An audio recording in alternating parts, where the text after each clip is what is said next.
Good morning and welcome to this month's Downtown Aviation Economy and Innovation Subcommittee. I'm Daniel Valenzuela, District 5 Council Member. I'm honored to chair this subcommittee and to be joined by my colleagues who are also on this particular subcommittee, Councilwoman Delta Williams from District 1 and the Councilwoman Laura Pastor from District 4, Councilman Michael Nowakowski, who will join us momentarily from District 7. We start this particular subcommittee the same way we end it, which is a call to public, which is it's more than just symbolic, but it does remind people that the public has the first and the last word when it comes to how the city is doing business. We don't have any cards for the initial call to public. The next item is the approval of the minutes. Move approval. Second. This is the approval of the October 5th minutes. We have a motion and a second. All in favor say aye. Aye. Motion passes. The next items 2 and 3, are on the consent agenda. Request authorization to issue an RFP for uniform security guard services for the Phoenix Convention Center. Item 3 is approval of the RFP for event services contract labor for the Phoenix Convention Center. Move approval. We have a motion Second. and a second. All in favor say aye. Aye. Motion passes. Items 4 through 11 are for discussion and possible action. Do we have a brief, so item 4 is the FAA flight path update. For more than a year now, this has been a standing item for this particular subcommittee as we continue to work through this issue of flight paths. It's become a very good opportunity for us to get the latest information in a formal setting and give people an opportunity to come out and express their concerns, offer their ideas, and so on. So that said, Mr. Bennett, the floor is yours. Mr. Chairman and members of the committee, good morning. I'm joined again today with Jordan Feld, our Deputy Aviation Director, Planning and Environmental.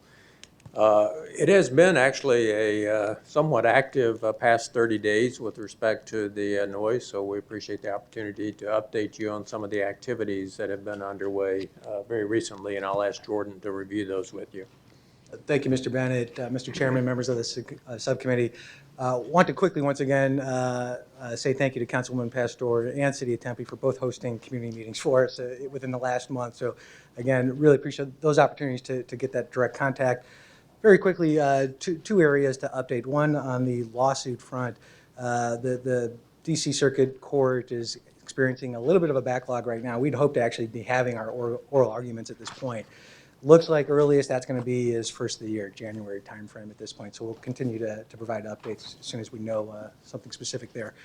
Just in the last 2 weeks, several more California communities have filed suit against the FAA, similar to our lawsuit. So we see that as kind of a growing trend, frankly, with the next-gen implementation.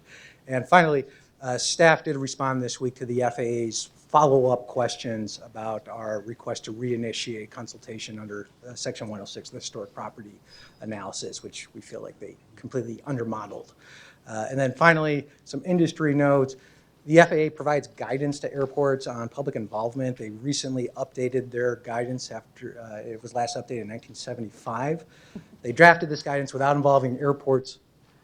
Staff has convinced the industry to push back on that and ask for an extension on that review period. So the various industry groups will be submitting those requests to FAA this week. And that is the brunt of the presentation. I'm happy to address any specific questions or concerns. Thank you, Councilman Nowakowski. Yes, I'd like to have a list of all those cities that have filed lawsuits with the FAA and maybe speak to our legal counsel. Are we allowed to contact them and have a conversation? Alrighty, thank you. All right. Okay. Any other questions or comments? Again, we don't have any cards. This has been a standing item on this particular subcommittee for more than a year now. Thank you so much for your commitment and your attention to this. Thank you. The next item is 5, Contract Award, Tourism and Hospitality Advisory Board Funding. Mr. Chair, and members of the subcommittee, when the arena and its associated funding was originally put in place by the city council in the late 1980s, a provision of that funding was that a portion of money collected each year would be used with the hospitality industry for the promotion of hotels. So each year since then, a number between $250,000 and $500,000 has been made available by RFP to respondents in the community to deliver hospitality, marketing, and other sorts of programs for the subsequent year. And so John and his team are here today to tell you about those efforts for this year. Thank you, Paul. Mr. Chairman, members of the subcommittee, I'd like to introduce Robbie Ashton. Robbie was just recently promoted to the position of Deputy Director in the Phoenix Convention Center Department. The item before us today, we are recommending funding approval for Tourism and Hospitality Advisory Board funds to the Greater Phoenix Convention and Visitors Bureau. The board is comprised of 14 members appointed by the mayor and city council, and they are their directive is to review programs and projects that promote Phoenix as a destination, attract visitors, generate room nights, and promote general tourism for the city of Phoenix. The funding is derived from a portion of the sports facilities fund, and for fiscal year 16-17, there is a total of $500,000 awarded available for the THAB funding. $250,000 of that was allocated to be reviewed by the THAB board through the RFP process, so that's what the item that we're discussing today. And then the remaining $250,000 will be used by city departments for Final Four related expenses. So with that, I'm going to have Robbie just quickly go through the process. Okay, the RFP was issued on August the 11th of 2016. It was posted on the city's website and advertised in 4 various publications. The proposals were due on September 8th. The city received 2 proposals, one from the CBB and one from the XP Agency LLC. The THAB evaluation panel board reviewed both recommendations, and the board made a recommendation for the CBB as the award. The CBB won because they proposed the most use of funds for the 2017 NCAA Final Four related events, which the RFP was mainly about. It included things like Fan Festival, the Salute presentation, March Madness, Dribble, and the NABC conference. Their proposal met all of the RFP criteria. It was very well-rounded and detailed. They have a proven track record of increasing tourism and hotel room nights, and they were very instrumental in the successful bid to bring the NCAA Final Four to the region. So our recommendation is to request approval to enter an agreement with the CBB for a 5-year contract utilizing $250,000 in the Tourism Hospitality Board funds. And Mr. Chair and members of the subcommittee, Steve Moore and James Jesse with the Greater Phoenix CVB are here in the audience today, so they're happy to answer any questions if you desire. Okay. Thank you so much for the presentation. Do we have any questions or comments, Councilwoman Williams? No. We don't have cards on this item, so we'll entertain a motion. Move approval. We have a motion Second. and a second. All in favor, say aye. Aye. Aye. Motion passes. Thank you. Mr. Chair and members of the subcommittee, the next item involves a transition that management made to consolidate the city-operated parking garages in downtown under the singular management and operation of the Phoenix Convention Center. At the same time, the existing contracts, which essentially are associated with the 305 garage, the Adams Street garage, and some police facilities, were having their parking management contract expire. And so the team went out and RFP'd, and John's here to discuss the outcomes of that RFP. Thank you, Paul. Mr. Chairman, members of the subcommittee, staff is recommending a contract award to Ace Parking for management services for the 305 Adams Street garage, as well as 3 public safety lots in the downtown. And as Paul discussed, as part of a budget and research study, as of July 1, 305 and Adams Street garage were brought under the Phoenix Convention Center Department's operational control for just the operations side of those garages. The current contract for parking management services is essentially a month-to-month contract. It expires in March, and so the new contract that we're recommending today would be effective on January 1st of 2017. And with that, Robbie's going to go through the process. Okay, the RFP was actually issued July 29th of 2016. It was posted on the city's website and advertised in 3 publications. There was a mandatory pre-proposal process with this one, and 6 firms actually attended that pre-proposal.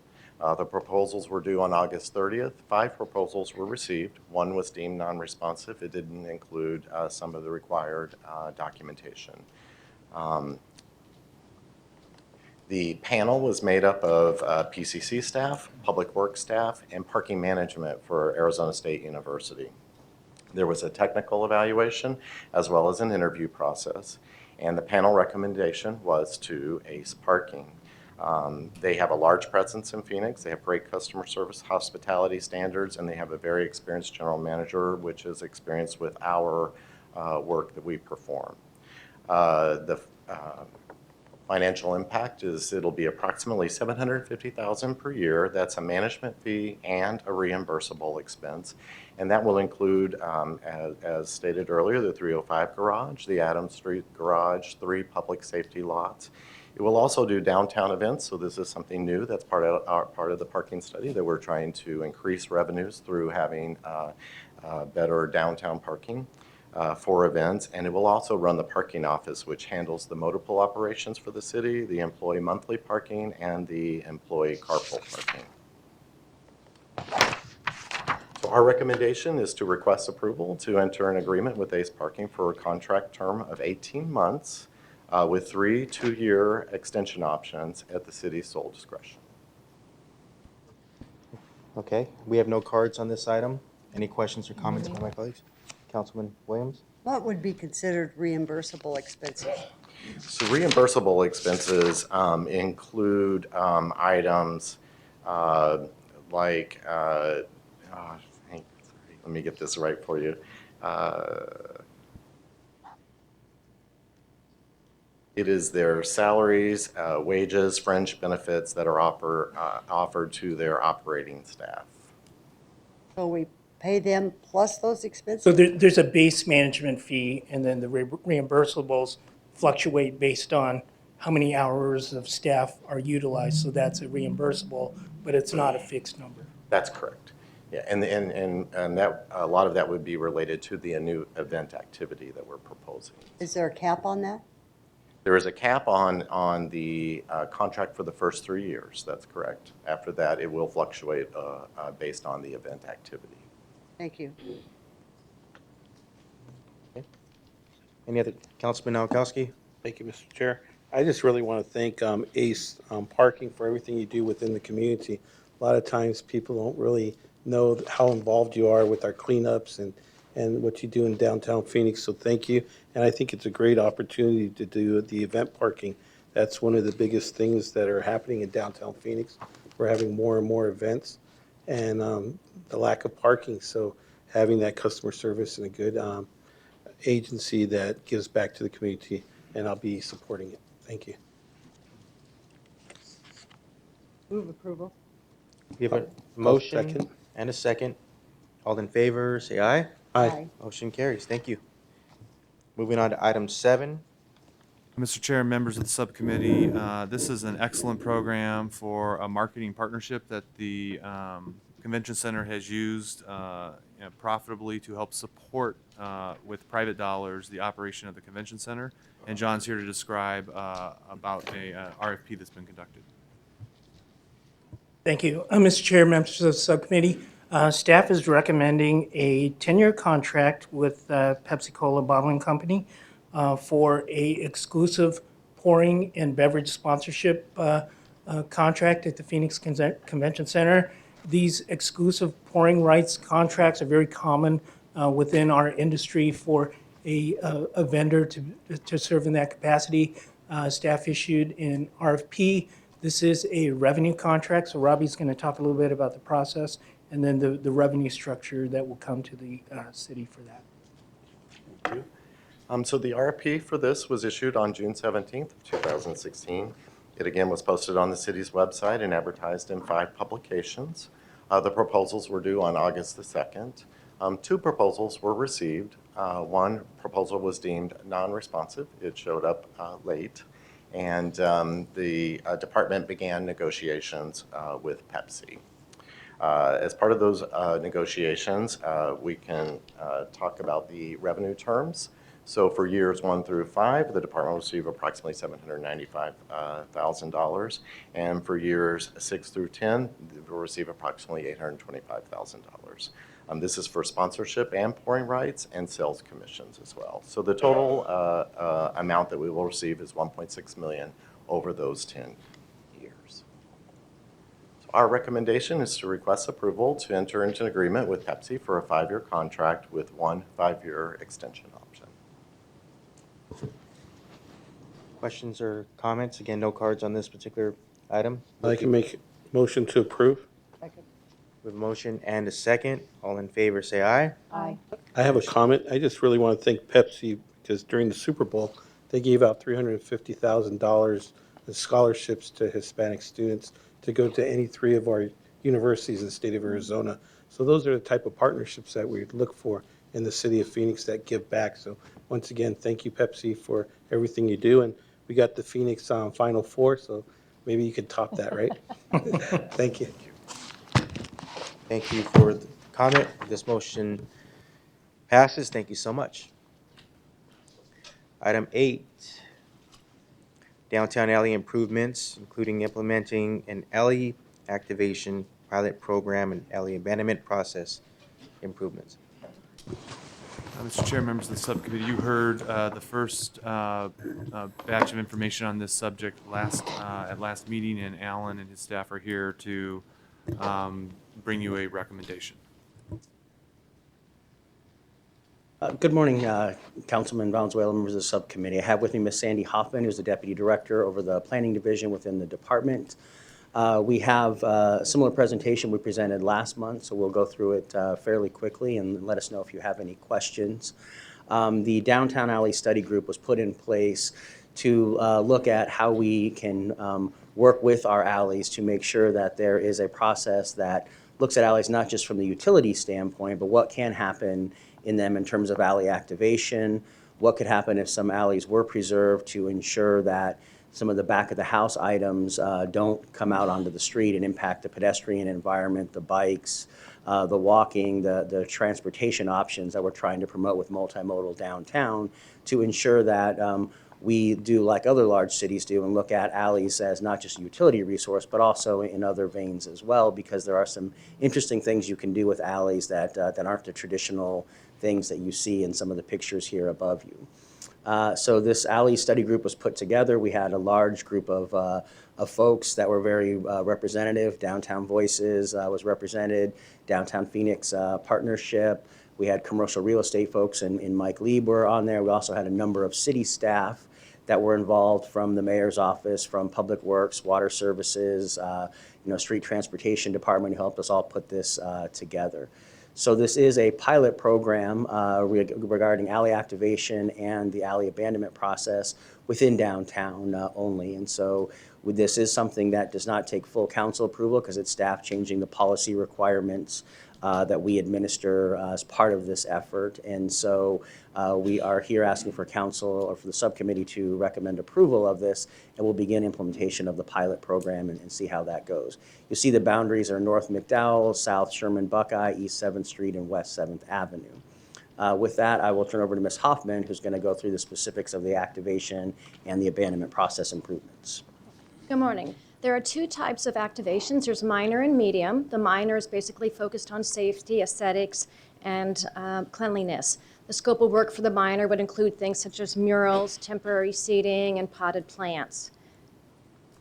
The process for the minor activation is just a fact-finding through the Planning and Development Department. We'll have multidisciplinary review, and different departments will have a voice as they move forward with their proposed plan. The medium activation allows for additional types of things that may occur, including private and public gathering areas, temporary fencing along vacant lots, banners, shade screens, food and non-alcoholic beverage service, and maintaining that vehicular access and utility access will still be maintained through having a medium activation. So the process is very similar to the minor. We would have a fact-finding, but one of the key things that was brought up at the last subcommittee was concern about the business operators adjacent to the alley being informed about an activation. And so we've included that in our process this time. So we'll notify the property owners as well as the business operators so that they're aware of a proposed activation. So with the notification improvements that we're doing, this is for abandonment applications in downtown. We are requiring notification of property owners within 150 feet and registered neighborhood organizations within 600 feet. This is different from what we currently have, which is we just post a sign at the end of the alleys, basically, for someone to notice that and do the public notice. But with the official outreach, they'll have more information. And the applicant's also going to provide more information about what they propose. They just don't say, I'm abandoning an alley. They should show what they intend to do with the alley once it's abandoned. So this one. So that's the same. But the key thing is that they're going to look at things like if there's historic properties and things of that nature.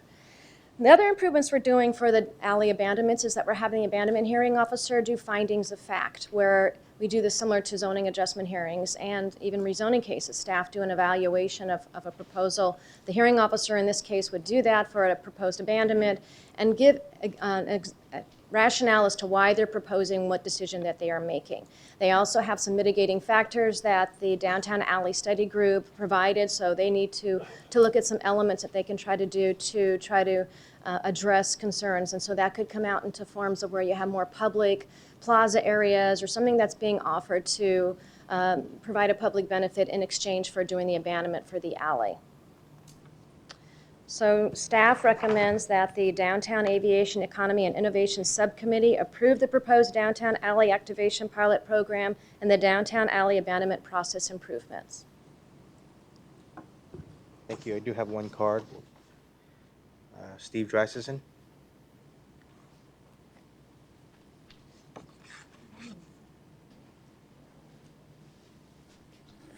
And Mr. Chairman, members of the subcommittee, my name is Steve Dreisison. I am a resident of the FQ Story neighborhood, and I'm here as Vice Chair of the Downtown Voices Coalition. We spent a lot of time on this particular last item on the alley abandonment. We had a beta test case that came through the process, a parcel bounded by Central Avenue and Fillmore. This was a proposal for abandonment of an alley with a very large residential component to be built there. We learned a couple of things in this process. We learned that we're putting the cart before the horse. We think abandoning an alley before an approved process, an approved parcel or plan is wise. It's not wise. We should not abandon before we know what we're getting back in terms of the public benefit. We learned that we have to further define what we need when we're going to abandon an alley, and we have to define what's going to happen when the alley is abandoned with regard to the mechanical elements that are associated with that particular development. So I would urge that we go a little slow on this particular part of the process, and I ask that we spend a little more time on this with your indulgence. Thank you very much. I have a question for Steve. Steve, on the piece of property that you're talking about, is it surface parking right now? Is there actually It is. buildings on both sides of the alley, or? It is surface parking, but the alley's there for a purpose. So when that parcel is developed, the alley should serve the function originally as intended. That's the problem that we have.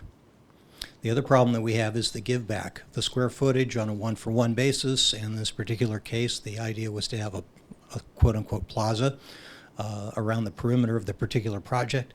Was really not feasible. It did not, in our view, adequately take care of the fact that we're giving up the function of the alley. You want the alley to remain? In that particular case, we actually appealed the abandonment process, and in that particular project, we felt under those circumstances, the project could not support abandoning the alley. Thank you. Any other questions? I have a question. I think it's probably going to be Alan. When you say you're going to notify the property owners of the abandonment, do they all have to agree? Mayor, I'm sorry, Councilman Valenzuela and Councilman Williams, they don't all have to agree, but we do notify them, and if they're abutting, and let's say, for example, they use that right-of-way for the alley for access, then that is additional information the hearing officer takes into consideration. If that's where the access is, then that is something that, that immediate property owner would have, his concerns would probably be given more weight related to the access issue in particular, but they don't have to sign up and say they absolutely have to agree to the abandonment. It ultimately is a mayor and council decision to weigh all of the factors that would come before them. The information that staff is asking you to approve here today would provide some more information for the hearing officer to consider, and ultimately to the mayor and council to consider in terms of trying to balance some of these things that alleys could be used for. I believe what Mr. Dreisesson is really getting at on behalf of Downtown Voices is they want things a little bit stronger in here that would make it more difficult for alleys to be abandoned, because they believe that you really ought to be more focused on keeping alleys so that buildings have to build up, and that your back of house items are interior to the street, not impacting the streetscape where you have requirements for trees and shade and all those other things. And so we are making some significant improvements in that process to have a larger public discussion, but ultimately at the end of the day, these tools will help the mayor and council make informed decisions on alley abandonments, because there are good reasons to abandon them as well at times. I guess my concern is, I know that many of these buildings, the design is that if you're going to receive supplies or whatever, it comes in through the alley, through the back, and the buildings are not designed to have it come in through the front.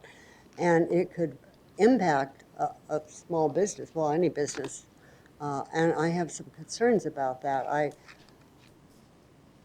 I'm struggling with, there should be some parameters on if there's a dozen businesses along an alley and 6 of them say no and we say yes, I disagree with that. I think they know what makes them successful.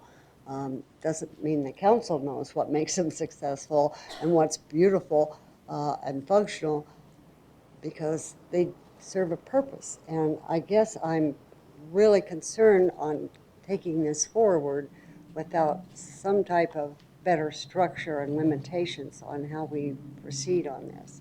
I mean, I understand we're doing a pilot program, and I'm very curious to see in a year how that turns out.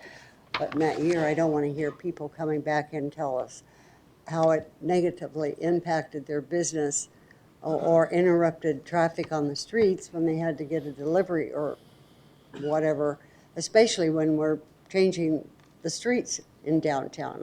We're doing all of this.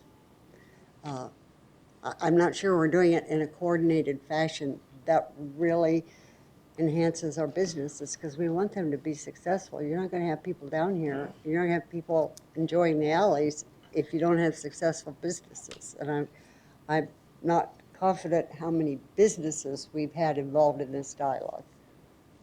And Councilman Williams, members of the subcommittee, in an instance like that where you have other neighboring property owners, I doubt the alley would get abandoned. The hearing officer wouldn't approve it. It would get appealed to council. The majority of times where we see these alley abandonments come forward is somebody has purchased all of the parcels that abut the alley, and they wish to redevelop the whole block. It's not someone who only controls half, and there's other half that are controlled by others for the most part. You can buy a whole alley? Well, you can buy all the property on both sides, and then they wish to abandon the alley in the middle and build a a project over that whole area. That's the more common development scenario we're seeing. Thank you. Say that again? Yeah. So when you, if you look at a downtown, block, what is happening in some instances is developers are buying all of the vacant parcel on both sides, and then they want to abandon the alley in the middle. So if you look at the Alliance Residential project on Roosevelt on the northwest or northeast corner of 3rd, street, they have there's an alley that ran down the middle of that. They bought both parcels on each side. They have abandoned that alley in the middle, and they're building their project over what was the alley and those 2 vacant parcels. That's the more common scenario that we see happening. And what we're trying to design with these improvements is a discussion about ensuring that there might be some other pedestrian access, if necessary, that the back of house utility stuff can be designed into a project. It can be designed so that it's not impacting the streetscape, but you got to have that discussion early on in the process, and that's what we're seeking to do with these improvements. So my impression and throughout the whole process was that more, this is my mistake, but that it was more of activations of an alley and getting a permit to activate for temporary, and then they would activate it or people could come and activate it. Alley abandonment, as you know, is sensitive to me because of my neighborhoods and how it's happening within our neighborhoods, and not that development is bad, but how it encroaches on neighborhoods and the dynamics that goes along with it. And so I'm a little leery also about this process. I'm with Councilwoman Williams right now as to what exactly does this mean once we vote on it? Because what I'm hearing is, oh, this gives us guidelines and perimeters, but when it comes to us, it's up to the council to vote on it. But this is supposed to give us guidelines and perimeters, and what usually happens is, yes, we have guidelines and perimeters, and then when it comes to us, it's usually guidelines and perimeters that guide us. And so I'm hearing a concern about the alley abandonment piece. And I just guess need some clarity. So, Madam Chair, subcommittee members, I appreciate the interest from Steve Weissison regarding the abandonment that was being proposed. And this, I believe, what we're implementing right now, what we're hoping to implement, will actually address some of the concerns he brought up. We have created a position, a planner 2, that is dedicated to abandonment so that they're going to be available to work with neighborhoods when they raise concerns after an application is filed. So we're going to have more dialogue. The applicant is going to have to, because of this pilot, do additional notification requirements in downtown to let people know in proximity that this is being proposed. They also have to have a neighborhood meeting, and they have to show their plans to the neighbors to let them know this is what we're intending to do. I think this gives a better voice to the neighbors in downtown that want to come out and express their concerns. This is also addressing the concerns of the different utilities as well as how they're going to do loading. We've created criteria in here for the abandonment hearing officer to look at to say, okay, is this creating fewer driveways? How are they going to address the loading? How are they going to look at if they're assembling property greater than 300 feet? We have a proposal that they would have to create easements through there for pedestrians. So this gives guidance for our abandonment hearing officer to address the concerns that we've heard from the public. So we're hoping that if we are able to move forward with this, this is actually a step in the right direction in being sure that we give a voice to the neighborhood and we have the criteria in place for the abandonment hearing officer to use when they make their decision. Yeah, Councilwoman. Are you saying this applies to undeveloped land? This will, Mr. Chair and the subcommittee, yes, it will apply to anybody that wants to abandon any right-of-way in downtown Phoenix. We'll have additional notification for that part. No, I'm confused. If you're talking about undeveloped land, which I think you were addressing, would be different than retrofitting some downtown alleys. So, Councilman Williams, members of the subcommittee, there's 2 components to this. So one is the activation component of existing alleys. And so that's the minor and the medium, and that's about alleys that are there today that have businesses that surround them, maybe putting in some artwork, maybe activating them in conjunction with First Friday or a Suns event or something like that to make it look nicer and have some other functions other than just the utility side of things. So that's the one component. The other component is about the abandonment process, and that's where the Downtown Voices and other folks within the downtown area have concerns that the only thing the city looks at today related to alley abandonments is the utility aspect of that. So is there water sewer under it? Is used for access for trash collection? All those things. There's no discussion about if you get rid of those things, where do those things go when you redevelop a whole project? So it doesn't apply to vacant land. It only applies if you want to abandon a public alley or right-of-way that is within the vacant land. Then you would have to go through this process because you're asking the public to give up their interest in that alley where they have the trash collection, those other things, so you can build on top of that. And as part of that, they would have moved their utilities, do that stuff. But what we want to do is have a discussion about, okay, so where does your trash collection and where do your loading zones go when you abandon those alleys, so that we can make sure that a project is designed better to use that adjoining land that they're building on to say, you need to, because we want trees and we want shade, if this is a pedestrian street, for example, that fronts on Central Avenue, the light rail line, we don't want you to have a loading and unloading zone as well as your driveways for your parking structure traffic, because then you can't put any trees there. You can't make it so people can walk and achieve the larger downtown goals that we're trying to promoting walkability and accessibility of transit. So the person that does this project would have responsibility and even the liability of moving any infrastructure that's there on a permanent basis? I mean, it wouldn't be a one-time shot, right? Yes, Councilwoman. I don't want the city to become liable if turns out there's hidden power lines or something down there, or it impacts something along the line. And I'm talking downtown, not a redevelopment. Yes, and they're required to do that today. This doesn't change any of those requirements. So if somebody wants to abandon an alley, that Alliance Residential example that I had, whatever utilities were in that alley, they had to relocate as part of their construction project, which is a fairly common thing.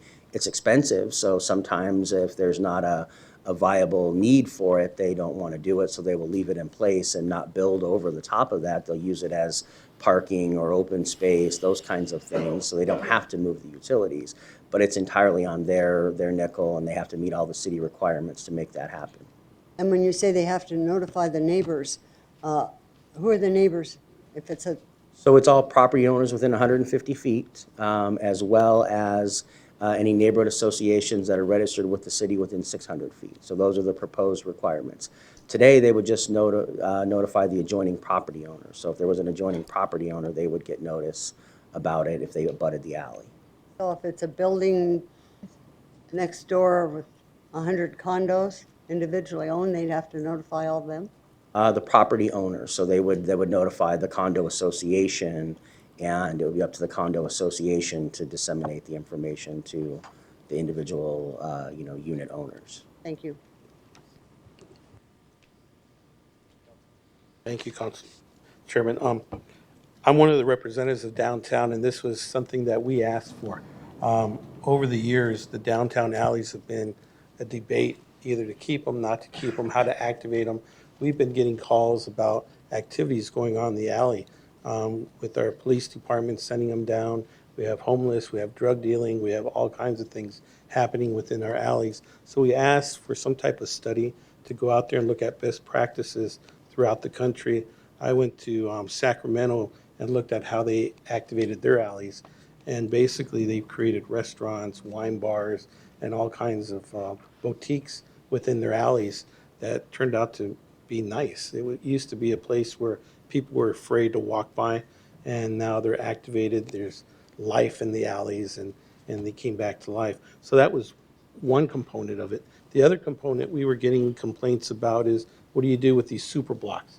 You have a lot of surface parking in downtown Phoenix. Developers come in and they want to build a 22-story condo, office buildings, et cetera. And what do you do with the alley right in the middle of their property? So basically, safety concerns, if you put two high rises in the middle of an alley, an alley in the middle of it, we're back to the same situations. How do you keep those alleys lit up? How do you activate them? And so some of the developers have come up with ideas of making walkthroughs, sort of like what we have at Cityscape, where you have that nice little park in between Cityscape that connects both sides of the block. You have what we did with ASU, the law school. A fine example is how do you create community space where you can actually not walk around the block, but you can actually walk through the block. So we activated that. Now it's an open space. It's not an alley. It's really walkable, more green, rideable space. So, that's what we're looking at in the downtown area. I don't think this fits, and it's called the Downtown Alley Study Group, because they were just focusing on the issues of what was going on in downtown.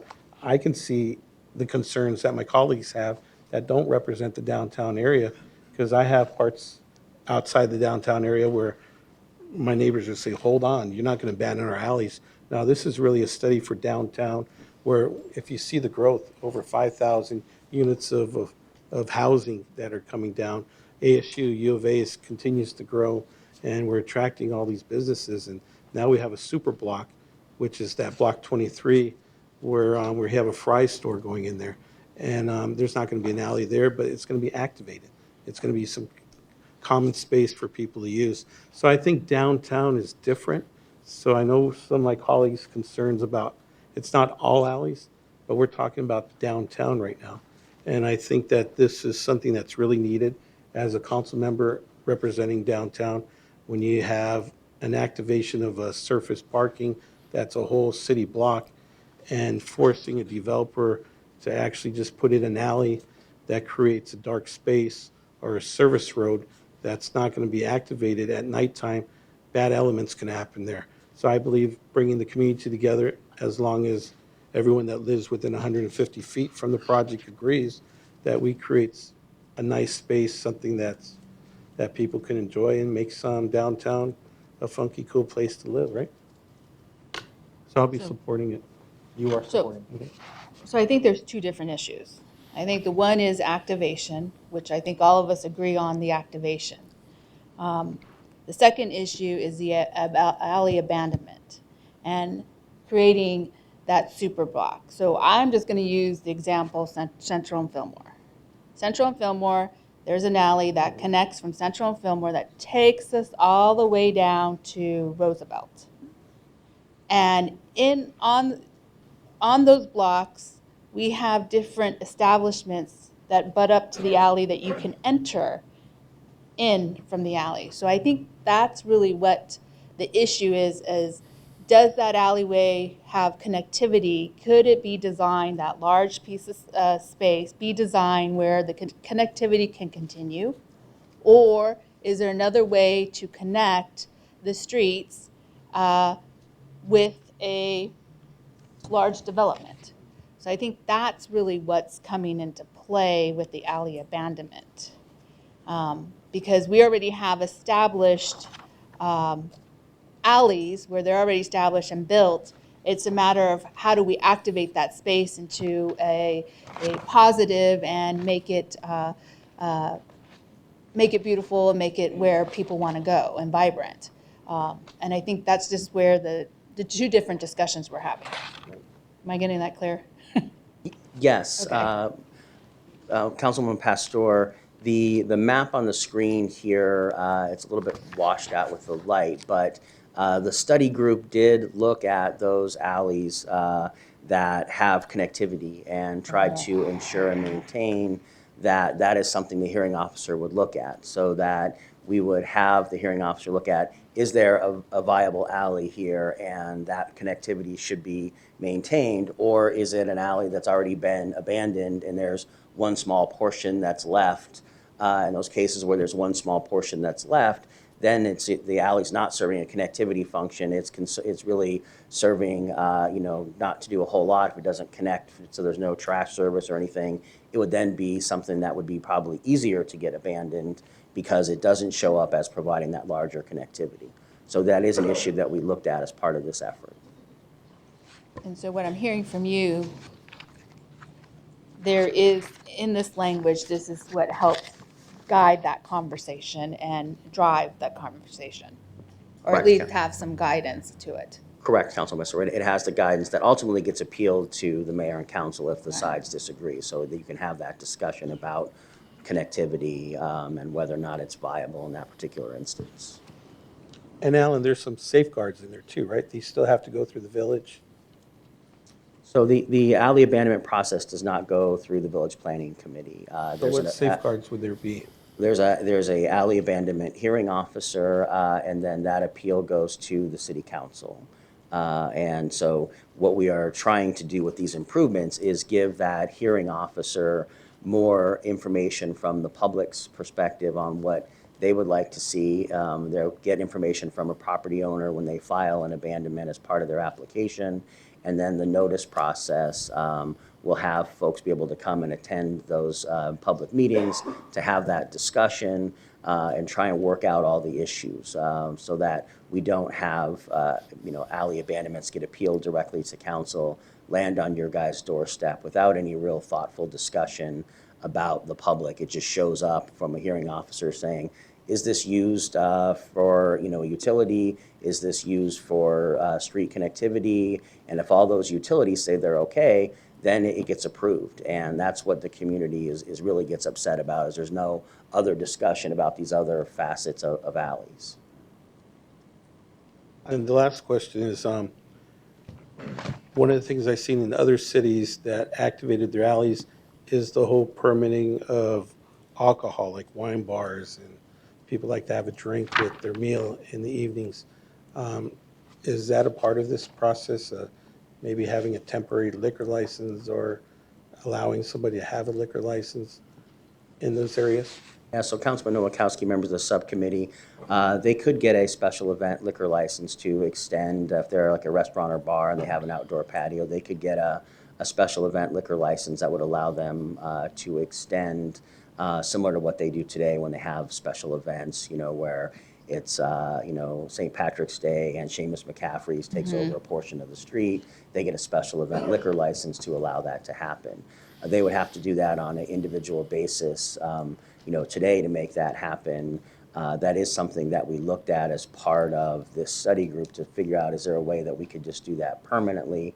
We have some challenges at the state liquor board level, as well as some challenges to work through with the risk management group here within the city about having people drinking alcohol in alleys and those things on a permanent basis. So at this point, we don't have that as part of it on a regular basis, only that special event item. But we can look at that in the future if that's the desires of the subcommittee. Another question is, so some of these alleys have garages, roll-up garages. So if they actually convert one of those garages into a restaurant, within that garage area, they can actually have a liquor permit, right?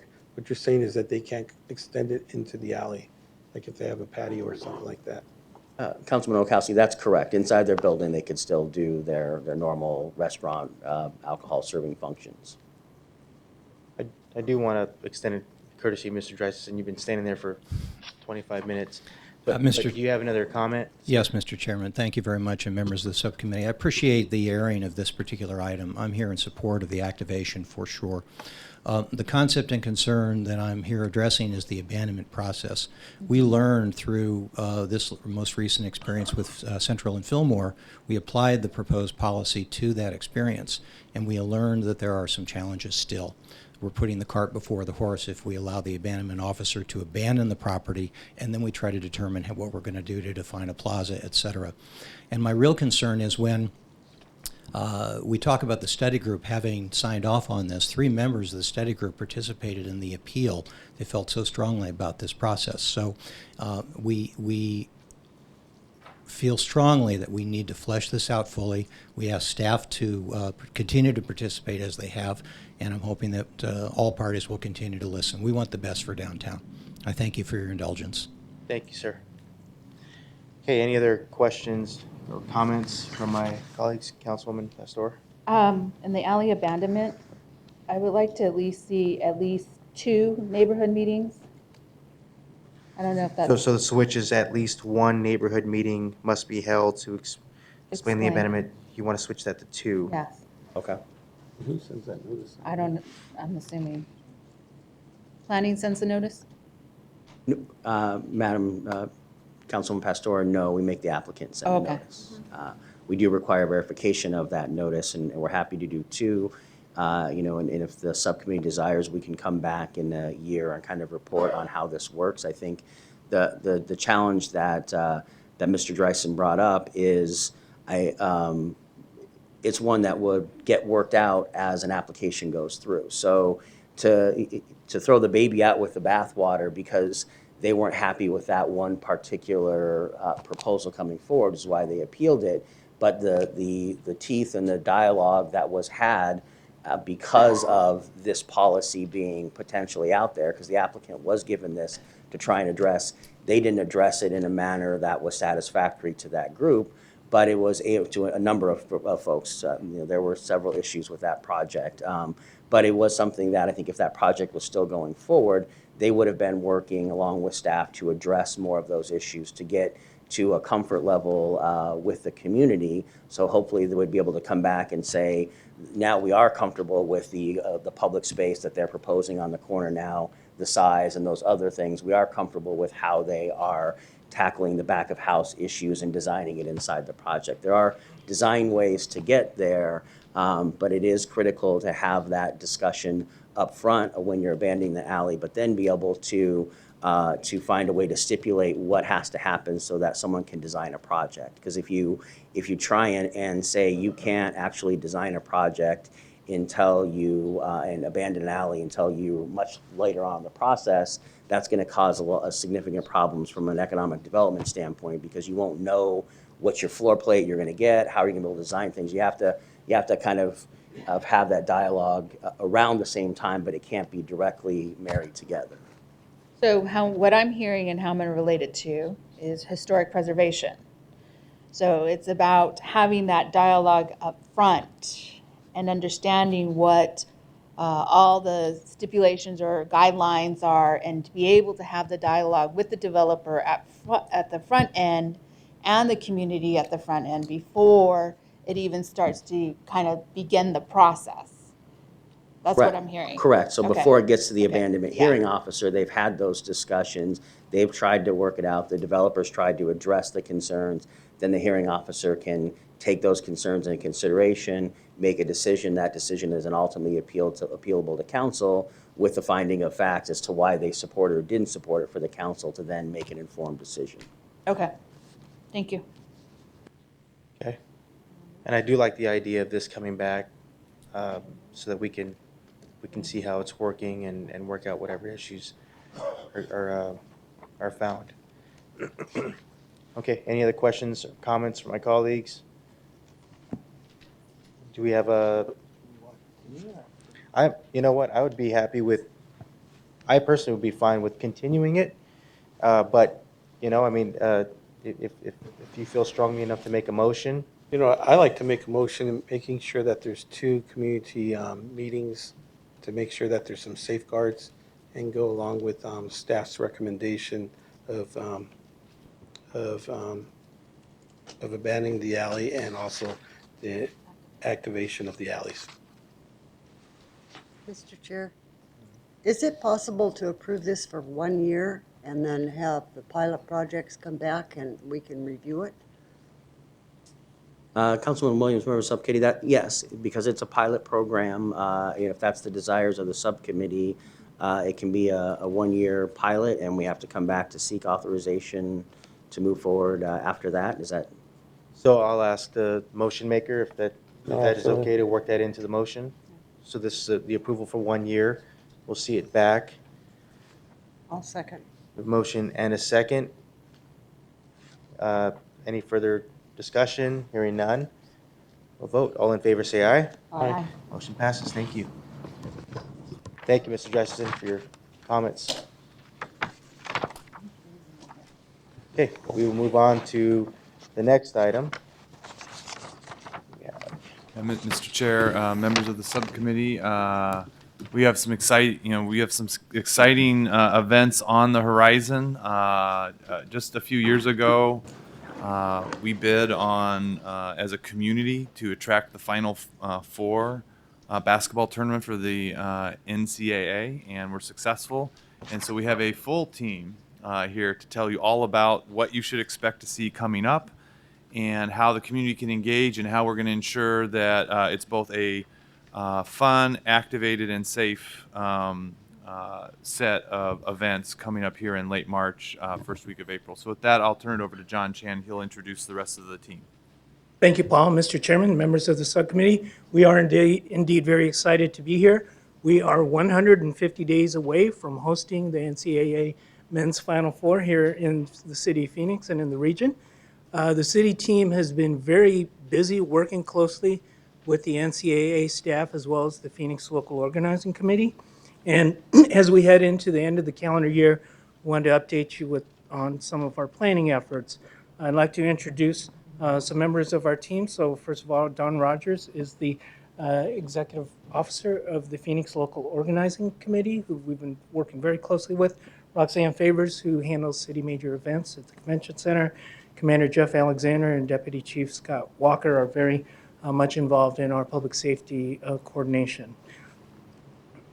So while the semifinal and championship games will be played at the University of Phoenix Stadium out in Glendale, downtown Phoenix will again be the center of all of the fan-related Final Four events. So that's very exciting. This is a calendar of the Final Four events that kick off on Thursday, March the 30th. And we'll talk a little bit more about each of these individual events as part of our presentation. But as you can see, there's a lot of Final Four related events, but we're also planning for a very busy weekend in downtown Phoenix. In addition to these events will be the normal events that take place in downtown Phoenix on any given weekend. So there will be activities such as Diamondbacks games, Suns games, there's Pride Festival and Parade, conventions, performances at the Herberger, Symphony Hall, Orpheum Theater, Comerica Theater. So overall, we expect that about 400,000 people will be attending events in downtown Phoenix over that first weekend of April in 2017. So with that, I'm going to turn it over to Roxanne, who's going to be providing an overview of the Final Four events. Don will talk about some of the exciting community initiatives that the NCAA and the LOC are working on. And then Commander Alexander and Chief Walker will talk about the public safety planning and coordination. I remembered this time to turn the microphone on. Starting out with Fan Fest, that's going to start off on March the 31st, going through Monday, April the 3rd. So a little different from college football, we will have a fourth day of Fan Fest. And this is truly a celebration of the 90 NCAA championships in the 24 sports, including basketball. It is open to the public. It will be a ticketed event. And there's a lot of interactive and fun games, including a youth clinic, autograph sessions will be taking place. Music Festival, best way I can summarize it, it's 3 days, 2 stages, 1 free event that will be taking place at Margaret T. Hance Park. We're really excited about showcasing this true point of pride in our downtown as the Music Festival. It does attract national recording artists and local artists that will participate, and there's some photos of some artists in the past that they had at the Music Festival, including Pitbull, Kenny Chesley, and Bruce Springsteen. So it is top-rated talent that comes to these 3-day music festival. Of course, besides music, there will be food, and it wouldn't be me without mentioning there will be merchandise being sold. Another fun family event is the Final Four Dribble, and just imagine 3,000 kids dribbling through the downtown Phoenix with a basketball. Not the small miniatures, the full regulation size basketball. This is open to youth ages 18 and under that can participate. It is a registration, so it's limited to 3,000 kids to participate. They get a commemorative t-shirt and a basketball to participate. The route, we're really excited, it's going to start from Heritage Square, and it will dribble through to the front door of the Convention Center, where they are welcome to attend the Fan Fest since they participated in the dribble. There are a couple of unique events that are also around the Final Four weekend that are invitation-only events. This includes, and it really starts that Thursday with the salute presentation. The best way I can describe this, it's a celebration of the tournament journey for the Final Four teams making it to the championship. So it's the one time where we set and they get a chance for us to recognize and praise their journey through the March Madness. The final location, we're still finalizing, and of course, we're looking at locations in downtown Phoenix for this to be hosted. So there'll be more to come about that event. Another unique feature of the Final Four week is they have a national conference. So we have 5,000 coaches from high school to Division I participate in the National Association of Basketball Coaches. This is, of course, a membership-only event, but it'll include court demonstrations, meetings, as well as coaches' clinics that take place. That's also inside the convention center at the same time, so we're kind of buzzing with a lot of hustle and bustle. And then for the National Convention, their true like diamond event for them is the Guardians of the Game Award Show. And this is where the player and the coach of the year are recognized and awarded that honor. And it's really a recognition of outstanding achievement and contributions to the game. So the integrity of the game, their service to their community, and the impact that they have on the student athlete's life. And this, of course, we're very excited. We'll be at the Orpheum Theater on that Sunday. And this is, again, an invitation-only event. I'm going to turn it over to Dawn, and she's going to talk a few minutes about the initiatives that the local organizing committee are doing. One of the aspects surrounding the Final Four that we're really excited about is the ability to give back to our community and really the entire state. And there's 3 different areas that we're focusing on. The first is sustainability.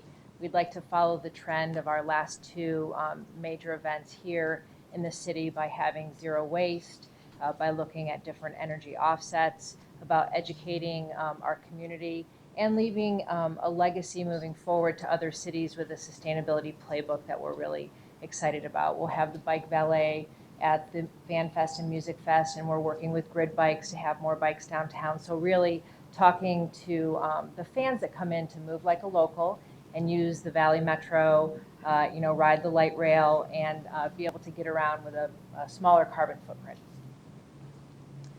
We are also very excited to be renovating the court at Harmon Park. This is a legacy project that's completed each year by the NCAA. And what we're even more excited about is that through a grant with ASTA, we are going to be able to infuse $300,000 into this iconic facility. The biggest piece of that is to totally renovate the outdoor court. So we will actually drill up the concrete, relay that with a tension rod system so that it'll ensure a longer legacy. And we'll also do things inside the building where we'll transform one area into a weight room for that neighborhood, and we'll enhance the community room and do some small upgrades to that indoor court.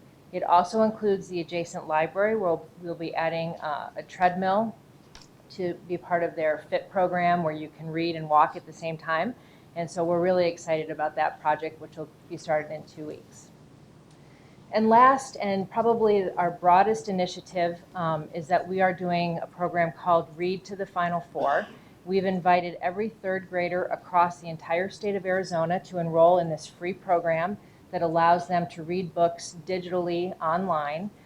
To date, it changes every day. We have 23,000 students registered across the state of Arizona. We did a launch down in Tucson, in Glendale, and in Tempe with 3 of the 4 Division I coaches reading to different classrooms. And we are really excited about this program because it really fits in well with our 3rd grade reading initiative where testing is done right after the Final Four in April. This program will launch January 4th. And then the 4 schools that have the most reading minutes will be brought into Final Four Friday. We will provide transportation and bring them in. So every week, starting January 25th, a bracket will populate with 68 teams, and then every 2 weeks that will go from 68 down to 32, 16, till you get to the Final Four. Thank you, Dawn. So with all of these activities and programs taking place, planning and coordination is definitely the key for us. Again, we are utilizing our City Major Event Steering Committee format, including our working groups. And in those working groups, we have great collaboration with our partner agencies, with the Phoenix Final Four Local Organizing Committee, the NCAA, Turner and CBS, which are their broadcast partners, as well as DPI, Valley Metro, and ADOT. And we're particularly very excited because ADOT has really enhanced their collaboration with us this year. They're participating in several more of our working groups besides our public transit. They're also involved in our parking coordination, as well as our marketing and communications and our public safety. At this time, I'll turn it over to my public safety colleagues, and they can explain a little bit more about their planning efforts. Good morning, Mr. Chairman, members of the subcommittee. As you've already heard, this is going to be a very busy time for not just Phoenix, but really the region.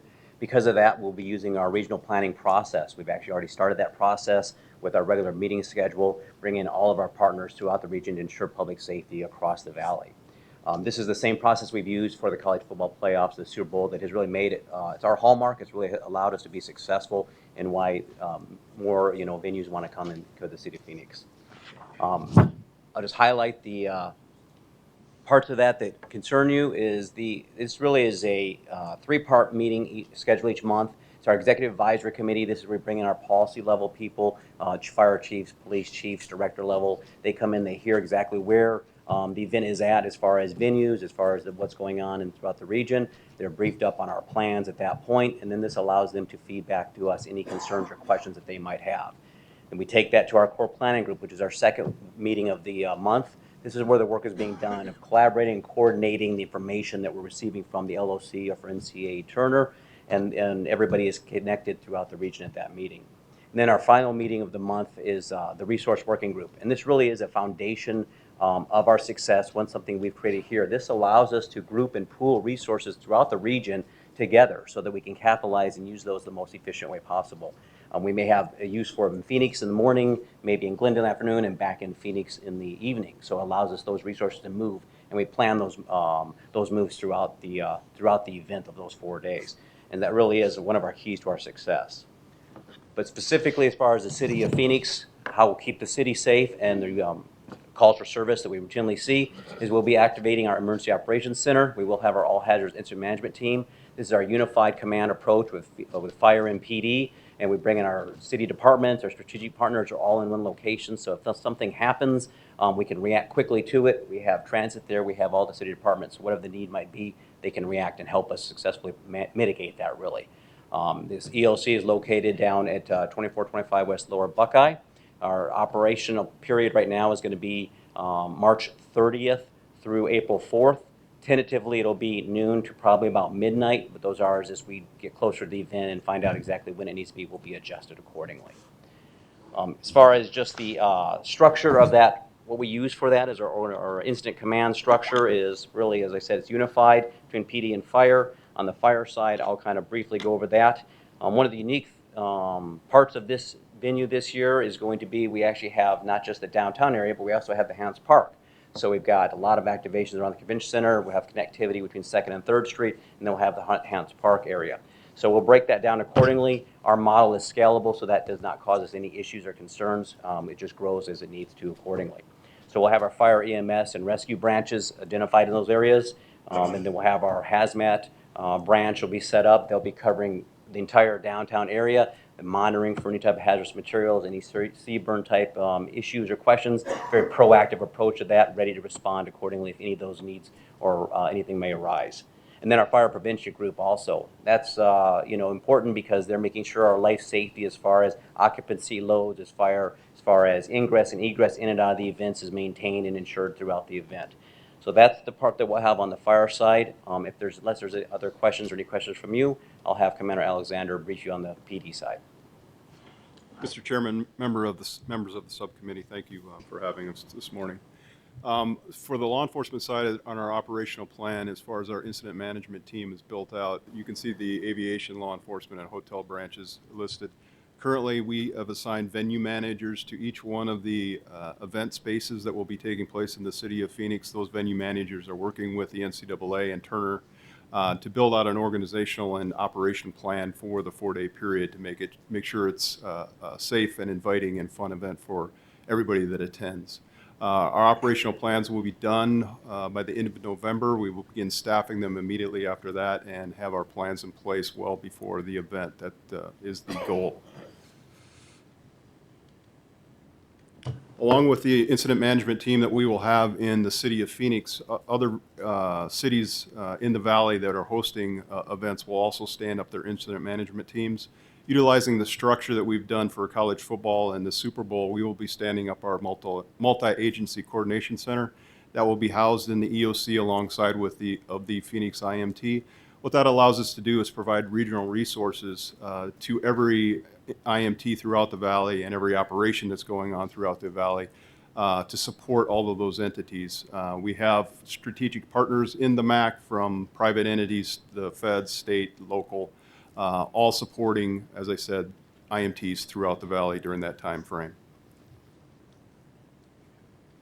And our intelligence structure this is a busy slide, but quite frankly, this is the way we do intelligence every day of the week, 365 days a year in the valley. For the 4-day operational period of the NCAA Final Four, we will take this model and it will be functioning as normal, but we will build it out within the EOC itself so that we have focused intelligence coming in for the event and quick access to that intelligence so that we can maintain not only the incident management team and the operations in the city of Phoenix, but those incident management teams throughout the region, and have them functioning with intelligence and intelligence-led enforcement and public safety efforts. That is how we plan on making this work. It's, as I said, it's modeled pretty much exactly as we did for Super Bowl and college football, using lessons learned from both of those events to make it as safe and fun as possible. So we'll continue to work closely with the Final Four Local Organizing Committee and the NCAA to finalize the programming. I do want to leave you just kind of with the shared vision that both the NCAA, the Local Organizing Committee, and the City of Phoenix have towards this event, and that's really finishing strong. We really want to demonstrate Phoenix capabilities as a host city for mega events, as we did in the last 2 events. That concludes our presentation. We'll take any questions you have at this time. Great. Thank you so much. We're very exciting. Councilman Nowakowski? Yes, when you were talking about the drill event, that you said that there was 3,000, and that was limited to 3,000 students, right, or children? Currently, the registration is 3,000. They haven't opened up the registration yet, but that's the cap limit that we have at this time. Is there any way for us to secure some inner-city school participation, especially the schools in the downtown area that are probably going to be affected by all these activities and stuff, to make sure that those children can be involved in the dribble event? Yes, we're going to actually work really closely with the schools that are participating in the Read to the Final Four program to give them the opportunity to enroll earlier than just the online registration, so we can work with some different schools within the downtown footprint to give them early access as well. And then the other thing, there's another initiative, is the literacy, where it's Reading to the Final Four Arizona. I noticed that there's no schools in the city of Phoenix. You have Tucson, Glendale, Flagstaff, and Tempe. Is there any way to get maybe one of our schools to participate or have that as one of the highlights of this program? There are a lot of schools in Phoenix that are already registered. It's probably one of our largest areas of we've done a number of events in Phoenix, and that was why when we did the launch program, we included some other cities that were also very close to the coaches' institutions to make it a little bit easier for them.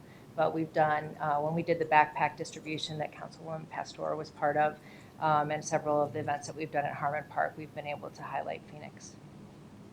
Already.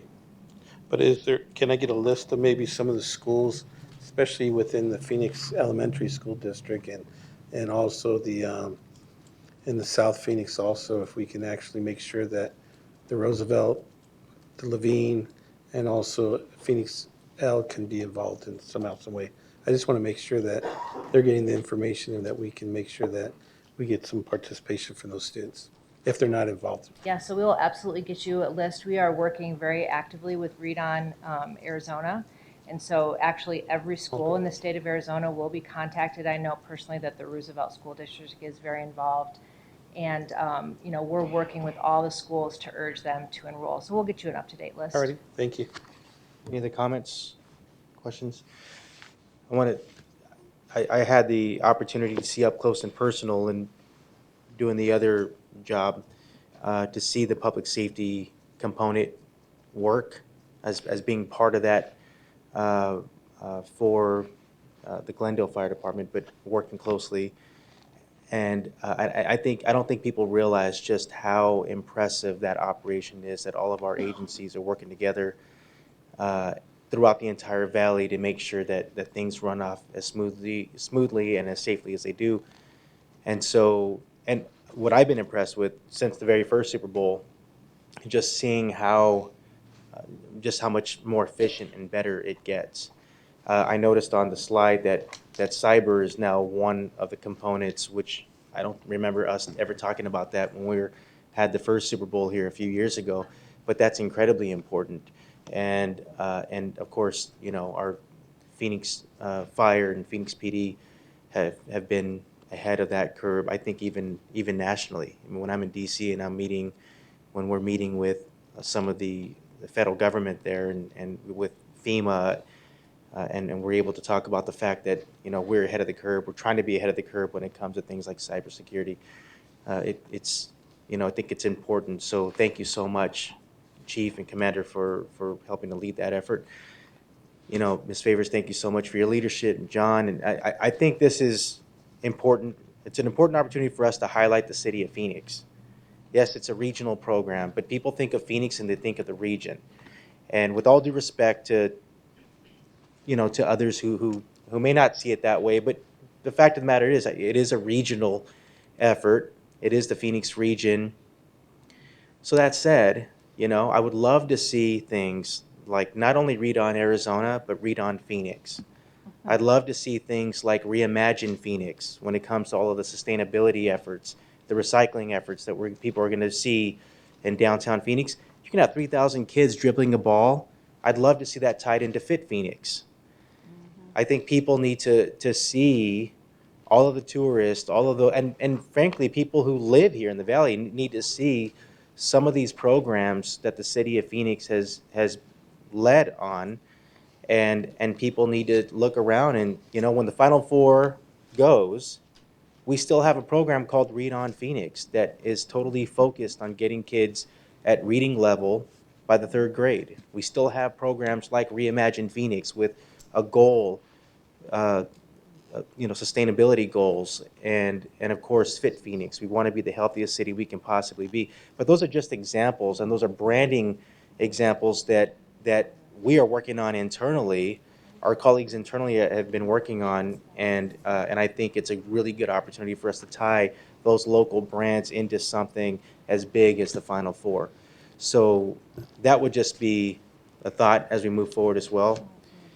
This isn't for action. This is just for an update, and we really do appreciate it. And I don't think we have any other questions or comments. We don't have cards on this particular item. Yes, ma'am. Can I just, as a follow-up to your comments, mention that we meet each month with the NCAA and Turner. They come in, they have security consultants, and at our last meeting, they made a point that this has been the absolute smoothest transition that they've ever had with security, fire and police, and that we're far ahead of the curve. And so, especially for a city that's hosting this event for the first time in the West since 1995, and that is a crucial component of what we're doing, and they've been so impressed with our efforts. So, to follow up on your comments, it is noticed. Yeah, that's great. Absolutely. Thanks, Chief. Okay, thank you, John. All right, we are going to move the next item up. I know we may lose one of our colleagues to a very important appointment. So we will continue item 11 to the next subcommittee, which I believe is December 7th. We'll look, right? If we can move item 12 up, which is the final item, but after item 12, we'll get to item 10, which will then be the final item. Mr. Chair, members of the subcommittee, we bring many projects to you throughout the years.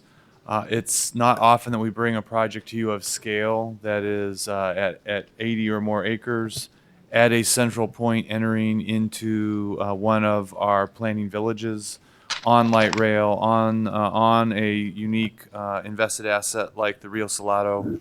And so we're here today to share with you information about a development proposal that meets those, that fits those categories, and let you hear directly from the development team. Today here we have Chris Mackey, our Economic Development Director, Tom Espinoza from Raza Development, and Victor Vidalis, who's also with Raza Development Fund. And so with that, I'll turn it over to Chris to kick it off, and then we'll turn it over to Tom and Victor to share more with you about their project. Good morning, Chairman and Subcommittee members. As Mr. Blue said, we're here today to talk to you about a property that is located at the southwest corner of the Rio Salado and Central Avenue. Normally, you would see us coming to you with an economic development project, talking to you about jobs, talking to you about capital investment. But instead today, we're here to talk to you about a community development project along the Rio Salado. This is the CEMEX property that exists there today. This is a challenging site for development. There are buildings that require demolition, there are environmental issues and remediation issues, mostly on the geotechnical front, meaning they've dug into the property and now they've got to redo compaction. It's an area, it's a site that causes challenges for the area that surrounds it just because it is so challenging in its appearance. Raza Development has approached the city with a potential master plan for development of a mixed-use project that would allow for medical uses, high-density residential, office, educational uses, and some incubator uses in the first phase of the development. What they have proposed to the city, and I'll then turn it over to the gentleman to describe to you in detail what their project entails, is participation in public infrastructure on this particular site. And what they are asking for is that the city participate in development of the Spine Road, and I call it the Spine Road because it goes from Central Avenue to 7th Avenue. So it's the one you see in front of you that has the A labeled on it that would split the property down the middle. They would also ask for in the first phase that the continuation of both 2nd and 3rd Avenue complete, and that water and sewer go in as part of that development, as part of a initiation of the development and really to kick it off. Again, as we said, this is a challenging area to development, but I think what is most important is to also talk about the benefits. As Mr. Blue said, this is an area that will have light rail attached to it in the very near future. It is a good gateway into the South Phoenix market. There's been investment that's been made into the Rio Salado in this area, and this area is very interesting for future development. With that, I would like to turn it over to Raza Development and have them provide to you kind of a detailed description of what they have planned at this particular site. I had some additional slides that were up here, and we'll just skip through those so that we have time to listen to the developer and then can answer any questions you might have at the end. First off, Councilman Nowakowski, Councilwoman Pastor, and Councilwoman Williams, I thought it'd be important to give you a bit of history on RDF so you understand at least what Raza Development Fund is. I think many times we, since we know each other in the community for so many years, we kind of take for granted what we think is the organization. First of all, let me tell you that National Council of Raza is having their 49th anniversary here this coming year. And Raza Development is, in fact, a support corporation to NCLR. In fact, just to give a little history, 17 years ago, a lady by the name of Verma Pastor participated in approving NCLR getting involved in community banking, basically.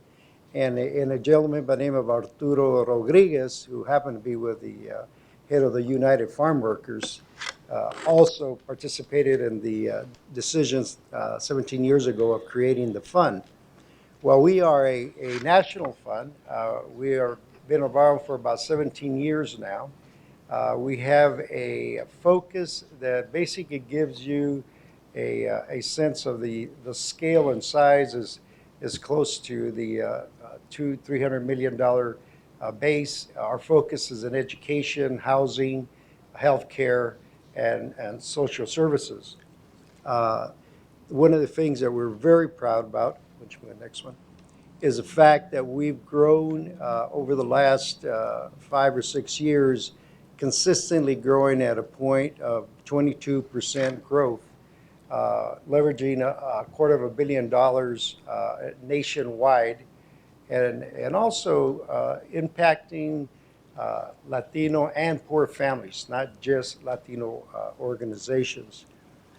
The other is that we've only had a 1% loss ratio over the life of the organization.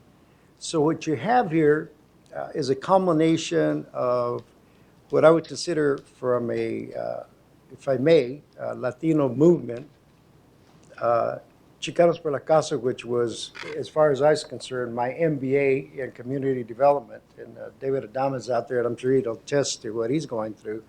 But also the combination of our community coming to the point where it consolidates, 40-some years of working together, and to a point of creating a community development project that will be respectful of the dignity of all individuals and all cultures, but also have a very clear Hispanic, Latino face to the community. The other is that I think it also lends itself to doing away with a myth that Hispanics are a negative, not a plus, especially if we sit through the immigration issues of 1070 and all the things that obviously has been a backlash to our community. This is a foot going forward to the future of creating what we all know in Phoenix is very positive to have our community involved. So what I'll do there is stop, share a short video with you that kind of captures the project, and then Victor can go into some of the details on the project. My name is Victor Vidalis, and this project is Plaza de las Culturas. It's a mixed-use project here in the heart of South Phoenix. It's a total of 83 acres combined. It's unique because there's this much contiguous acreage of land 1 mile south of downtown Phoenix, and you don't normally have that much land in any major metropolitan city available for development, so you could really do something special. You're right up against the riparian habitat, which is nearly a $200 million investment of reviving once totally destroyed and depleted riparian habitat. Now it's lush again, and there's wildlife that's come back. I think as people get out here on the site and really get to see how close we are in proximity to downtown, they'll start to understand the true value of this land and the potential it has to really make Phoenix one of the great places to live and visit in the country. I'm passionate about Plaza de las Culturas because at a time in history with the United States and Arizona, we have such a negative image in the country, Arizona does, because of 1070, because of the immigration issue. The image that South Phoenix has always had has been one that's not perceived as a positive image. With Plaza, we're going to show the world that not only is it a beautiful ethnic community, but it is a reflection of the United States of America.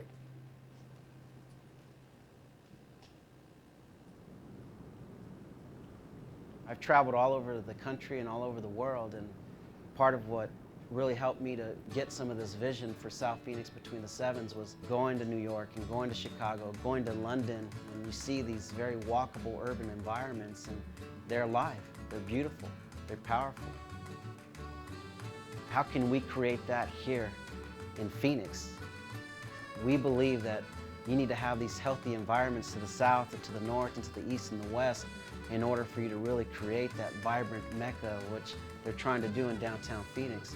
So the development of South Phoenix is critical to the progression of what's going to happen in downtown Phoenix. We can actually help support that and be catalytic in that continued growth. The impact that Plaza de las Culturas will have in this community is a feeling of joy, a feeling of pride, and in our conversations with families in the community, the priority is a gathering place, a place where people can come and just be with each other. One of the main missions of the Chamber is to help grow the existing economy, keep businesses here. And I think the Plaza is going to be a really important factor as we look into the future. When you think about the potential and the opportunity that we see in the South Phoenix area, this is really going to be a catalyst to bring all of those important parts together and start to create a focal point for us to really develop this economy.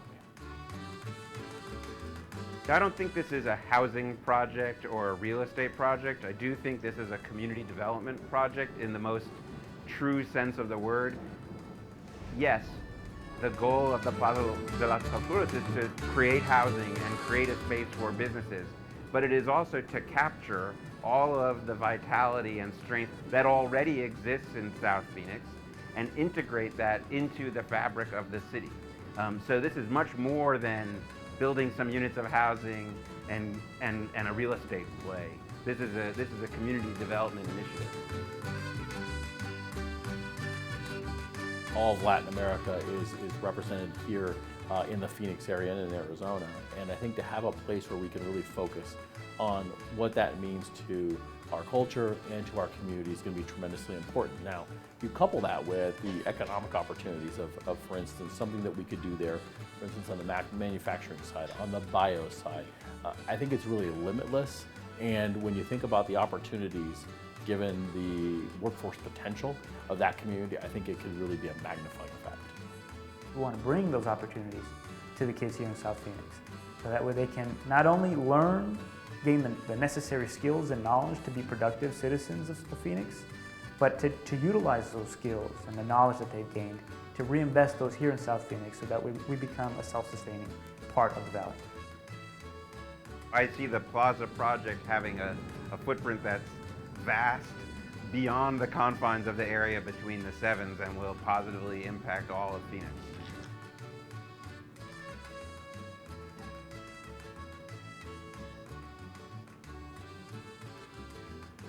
The most important part of Plaza is so that all families can come together and celebrate their human side, their loving side, their caring side about family. A place where you can feel comfortable that you're not going to be judged, but in fact, if you're different, you're going to be celebrated.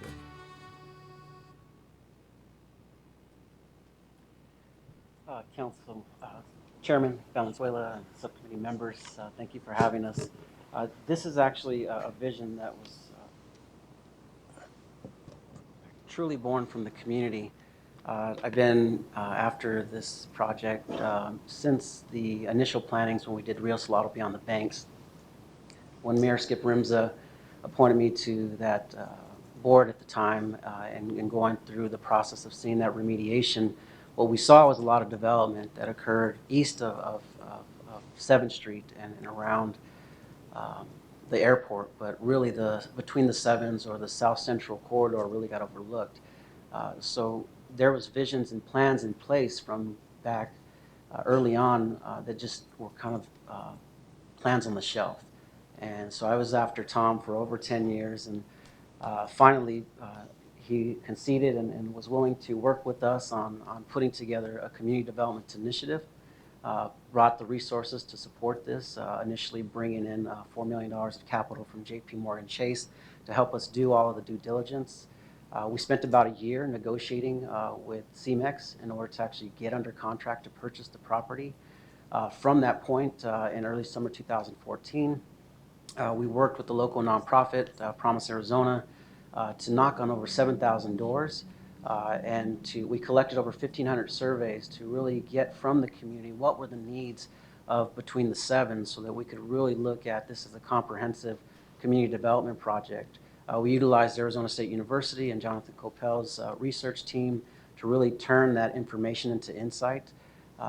We've also worked with a number of nonprofit leaders, including the city staff, Valley Metro, Chicanos por la Causa, and local businesses in the area to really get what were their needs in the community, what were they looking at as how Plaza de las Culturas could fit some of their needs.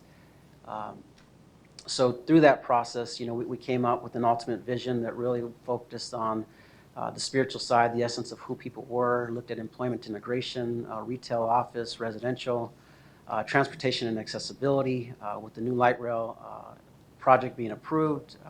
The first site being going to South Phoenix will be actually south of the river, right in front of our project. the placemaking, really people looking for a sense of place, a place where they could connect.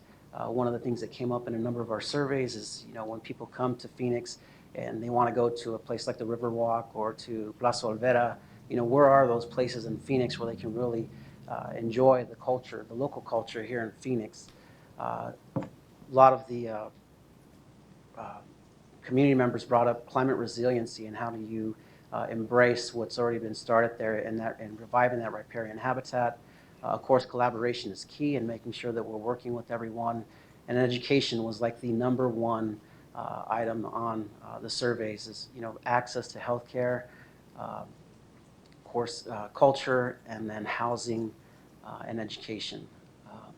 So this here is actually a model. We have a couple of our team members here, Phil Weddle and Jonathan Kane, who has been working with us on this project for over 2 years now, really looking at what is the best density scenarios for this project.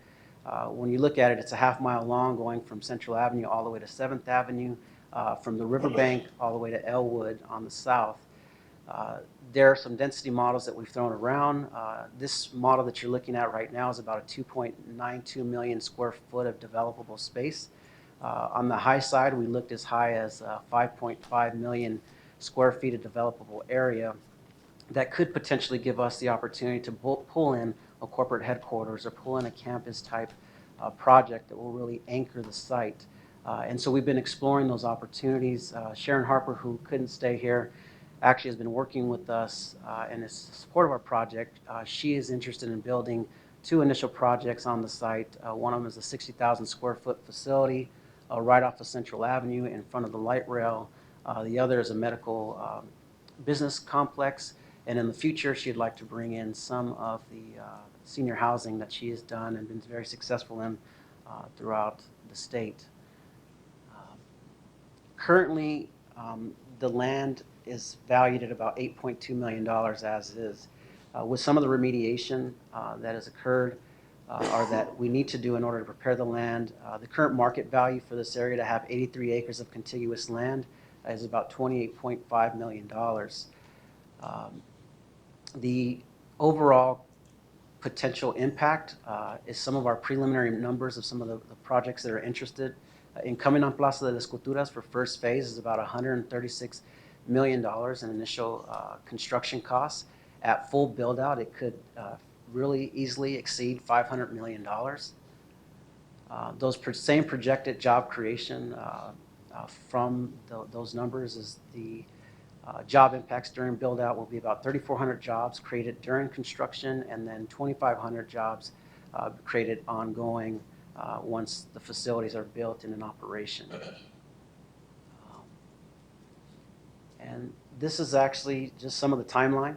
Like I said, we've been working for this at this for quite a bit. We've been working closely with city staff to really put together what would be the right ask and requests of the city. At this point, we're prepared to take the land down, to own the land, and to secure the risk capital needed in order to actually remediate the land so that it's developable and to bring those projects to life. And what we're asking from the city is really a conditional agreement where we will have to deliver the site remediated and fully developable before the city ever makes an investment in the project. And we have specific metrics that would also incentivize us to bring in more tax base, more jobs into the area, more retail opportunities that will really support not only in the city, but also the plaza itself, which will be a gathering place, which will have an iconic shade structure and something that the city could really be proud of. So at this point, I'll turn it over to Tom, and if you have any questions.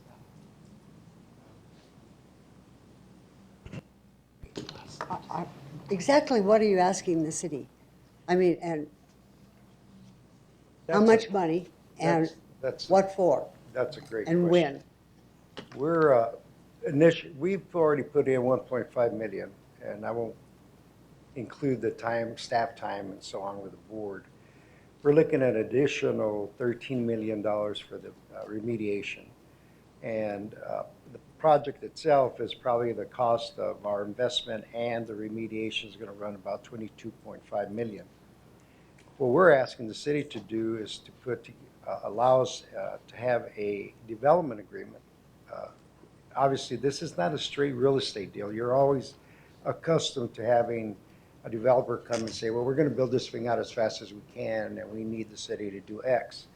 What we're saying is this is a community development project. We're working with the community to make sure that we fulfill the commitments that we've said to the city. Education being obviously one of the priorities. And we do have a school that's already committed to come on the site, an office complex, and then a medical area. Working with the city staff, we're projecting initially between $25 and $30 million, but that would be in phases. In other words, that's not a request where you would be writing a check to RDF for that portion. Paul and Mrs. Mackey have been very good about working with us. We need to finalize, what that number is, and in the phases. I think the number that I've heard is the least amount is about 14 million or so. But the first phase of this, Councilwoman Williams, is really the office building and the school going on Central and the medical facility going on 7th Avenue. And that's why you would want to have the street come through the center of the property so we can get the remainder of it started to get developed. The plaza, which was initially part of the ask, we pulled it off because we realized that the city does not have parks and recreation money. So we thought, why go there? The other is, since it is a community development project, it opens the door for us to go after federal dollars. We're already working with EPA to come in and help us with the remediation. I've got the Chase Foundation Board coming out next week, and they're meeting and going to the site. So we then become, to some degree, RDF becomes, and as I showed you earlier, we attract capital. So we're actually we're acting in a role that historically the cities act. In other words, a community brownfield area that needs to be cleaned up and turned into a viable part of the community.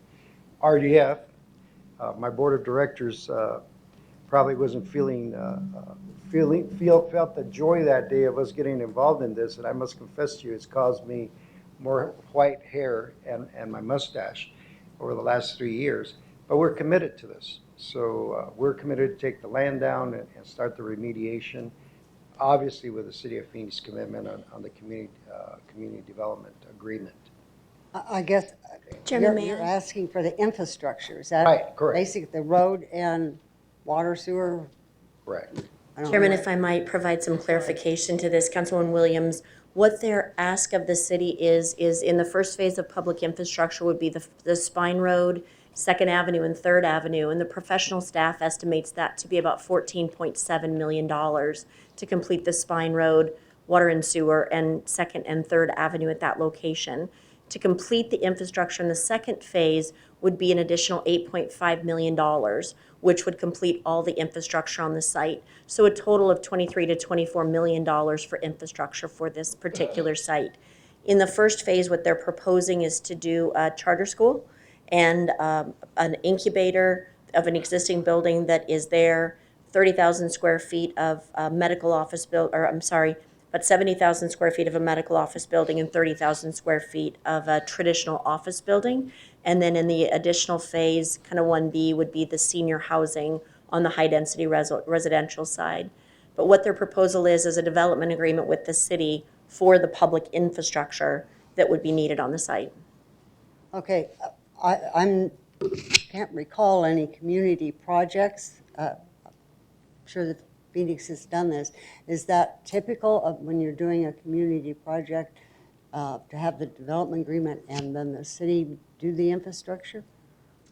Councilwoman, this is not a traditional or typical project.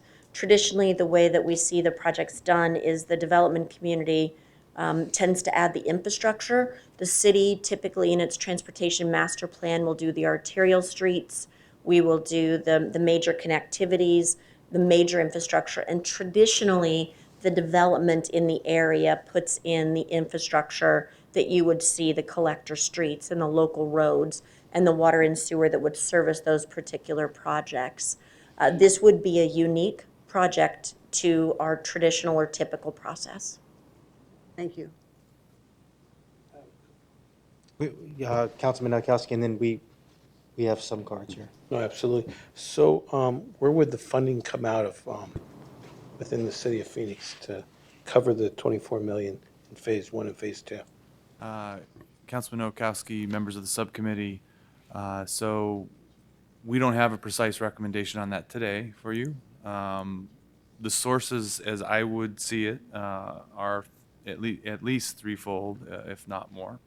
The first is the project will generate sales tax across time. We believe in the first 20 or 25 years of about $4 million.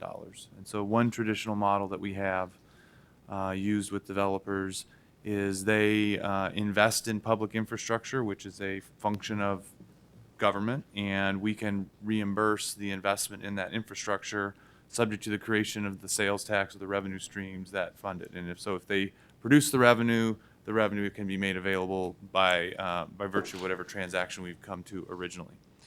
Second source of funds related to streets would be the 2050 transportation money, which has street development citywide, has a large program associated with that across the next 35 years. And then the last would be a general fund appropriation. Those are the sources of the moment that I'm aware of that the city could go pursue. I think, as Mr. Espinoza suggested, there might be other sources of revenue outside of the city, which are federal or private foundation dollars or other dollars that may be part of a future capital stack to help fund the overall project as well as the public infrastructure. But today, I think this is being positioned for your consideration and recommendation to go evaluate these options, and we would bring those back to you at some future point as we answer more questions about the project. Thank you. Okay, we do have some cards, and I realize that not everyone is here. This has become a pretty long meeting. I apologize for that. So if you wish to speak, you're welcome to. If you just want to voice that you're in favor of the project, you're welcome to do that as well. The first speaker is Dr. Chavira. Good afternoon, Councilman Valenzuela and members of the subcommittee. My name is Dr. Maria Chavira, and I am the Chancellor for the Diocese of Phoenix. And I am here to support Plaza de las Culturas. The Diocese of Phoenix is aware of the project and the impact that this will have on families, and cornerstone for us is building stronger families and how it is that impacts a stronger Arizona. What really touches me about Plaza de las Culturas is the arts and cultural aspect of what is going to be provided through this avenue.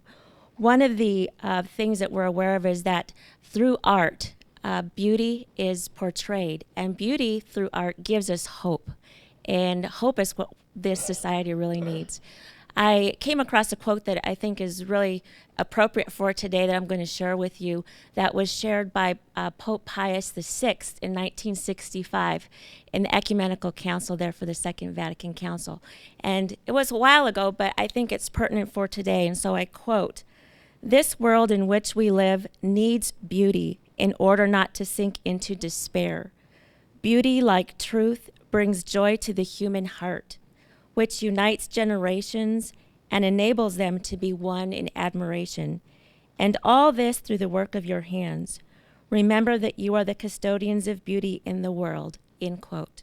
Thank you for your time. Thank you very much. Next card, Marion Shi.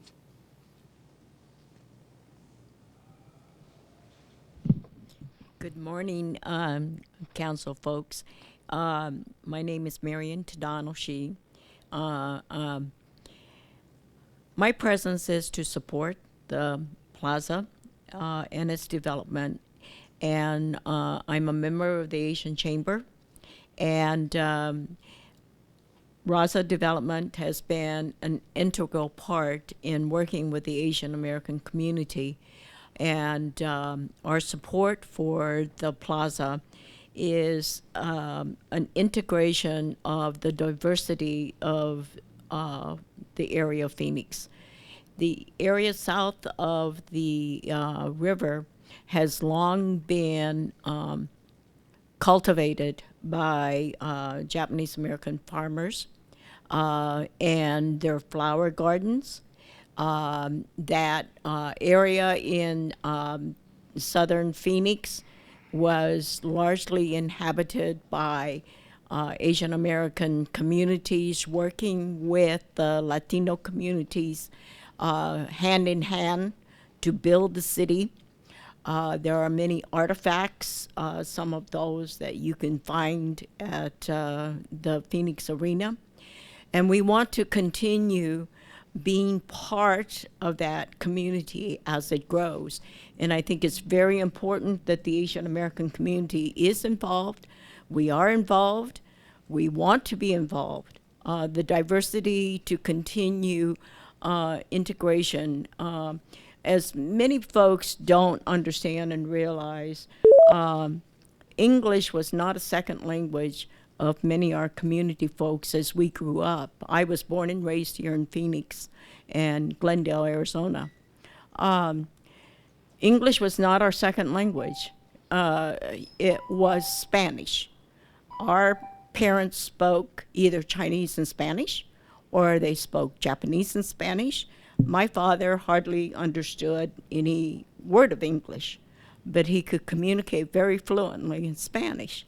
And the Asian markets along the southern border of Phoenix has been a very important part of Phoenix, and we want to continue to be part of the plaza.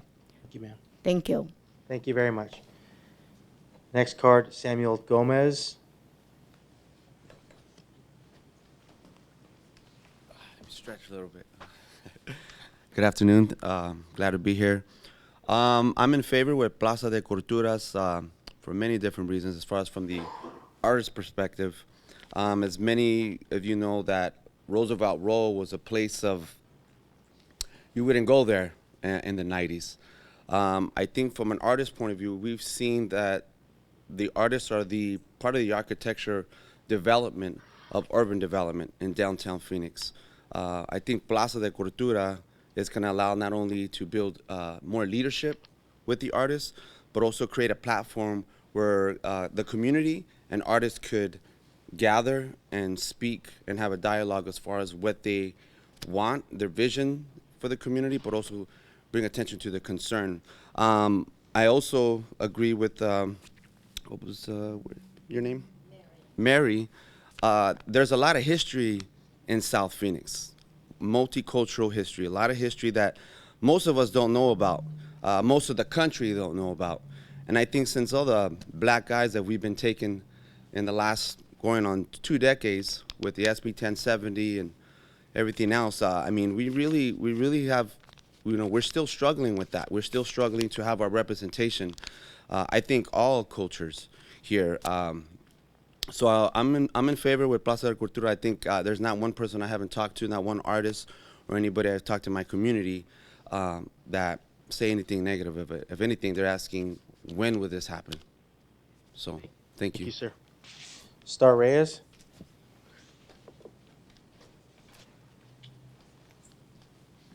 Hi, my name is Star Reyes, and I am fully in favor of Plaza de las Culturas.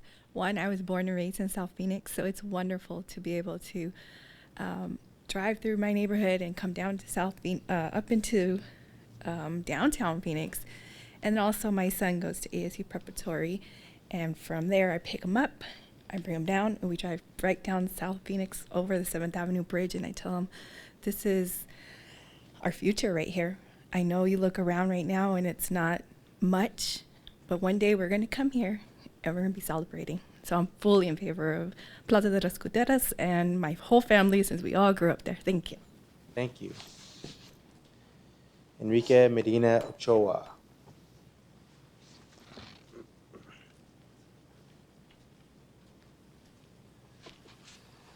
Buenos días. let me take a second to enjoy the moment. 2 women, 3 Latinos on the city council. It's what we dreamed about 40 years ago. And we're talking about a dream here as well. We have bridges, physical bridges that are coming over the Rio Salado, and we need to now develop socioeconomic bridges. The importance of this particular project is immeasurable. It's priceless. I recall about 30 years ago, I was on a committee that had to do the approval of $89 million for the stadium in Peoria. There was nothing out there. Desert, nothing. Look at where it's at now. As a former city manager in California and in Arizona, I'm here to lend full support on behalf of the Asian Chamber of Commerce Executive Committee. I'm their executive director. Thank you very much. Thank you, Ms. Medina. Let's continue. Tai Suplee.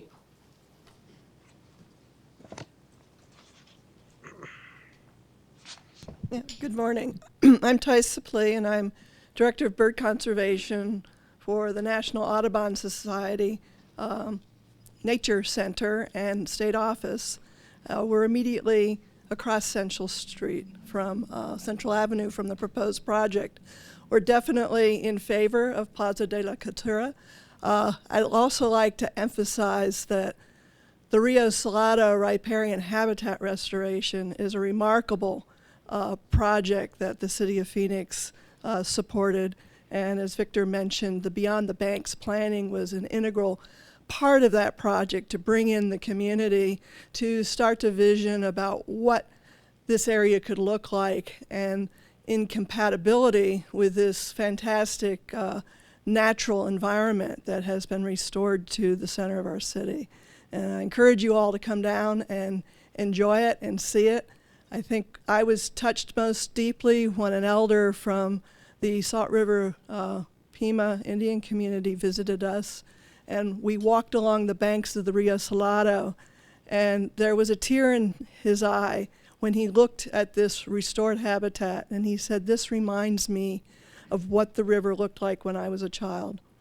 So we should be very proud of this, and that there's a vast cultural tradition in this part of our community, and Audubon looks very much forward to working with the partners in the Plaza project and bring our expertise to what can make this an even more remarkable place for birds and other wildlife and the people that live in this area. So we are very much in support of this project. Thank you. Thank you. Petra Falcon.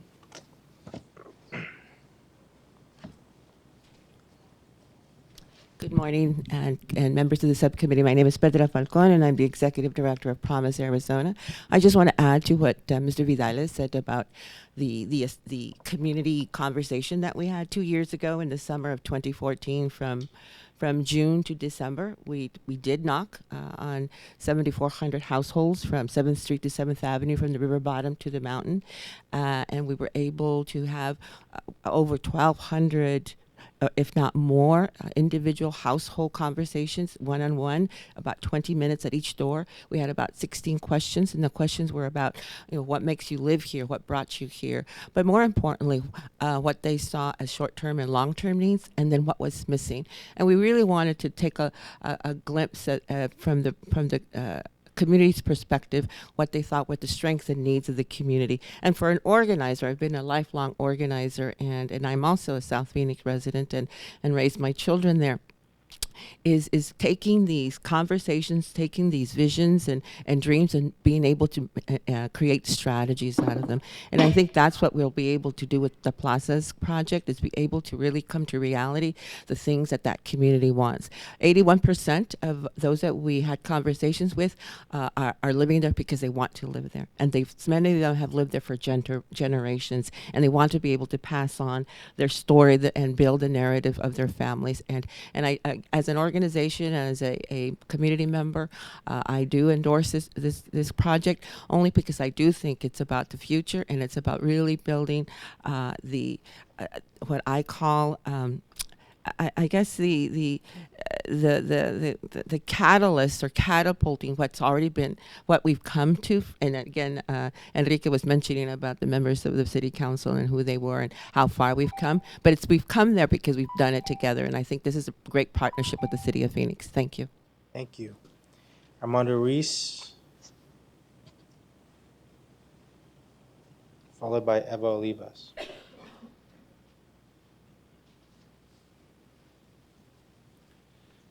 Mr. Chairman, members of the subcommittee, when I was a young boy, we worked with my dad in construction back in the 60s. Anybody who worked in constructions, you dumped all your stuff, and they were city Phoenix dumps, from 48th Street all the way down to 35th Avenue. And it was everybody's trash, not just South Phoenix, but the whole city of Phoenix. And it was like that until they were closed down slowly but surely. I think by the mid-'80s, you had the final ones closed. And, you know, all that strip has remained like that.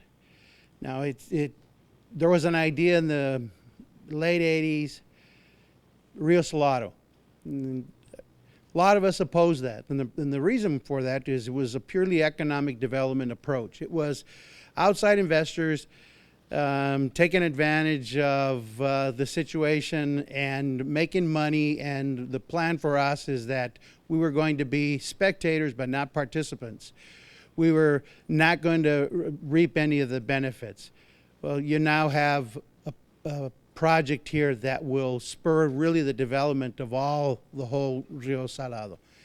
And it is that dialogue, I like that phrase that said it's community dialogue and community participation, that's what's unique about this. We serve 1,000 children with charter schools in the South Phoenix area, and we've made the commitment to build a school here.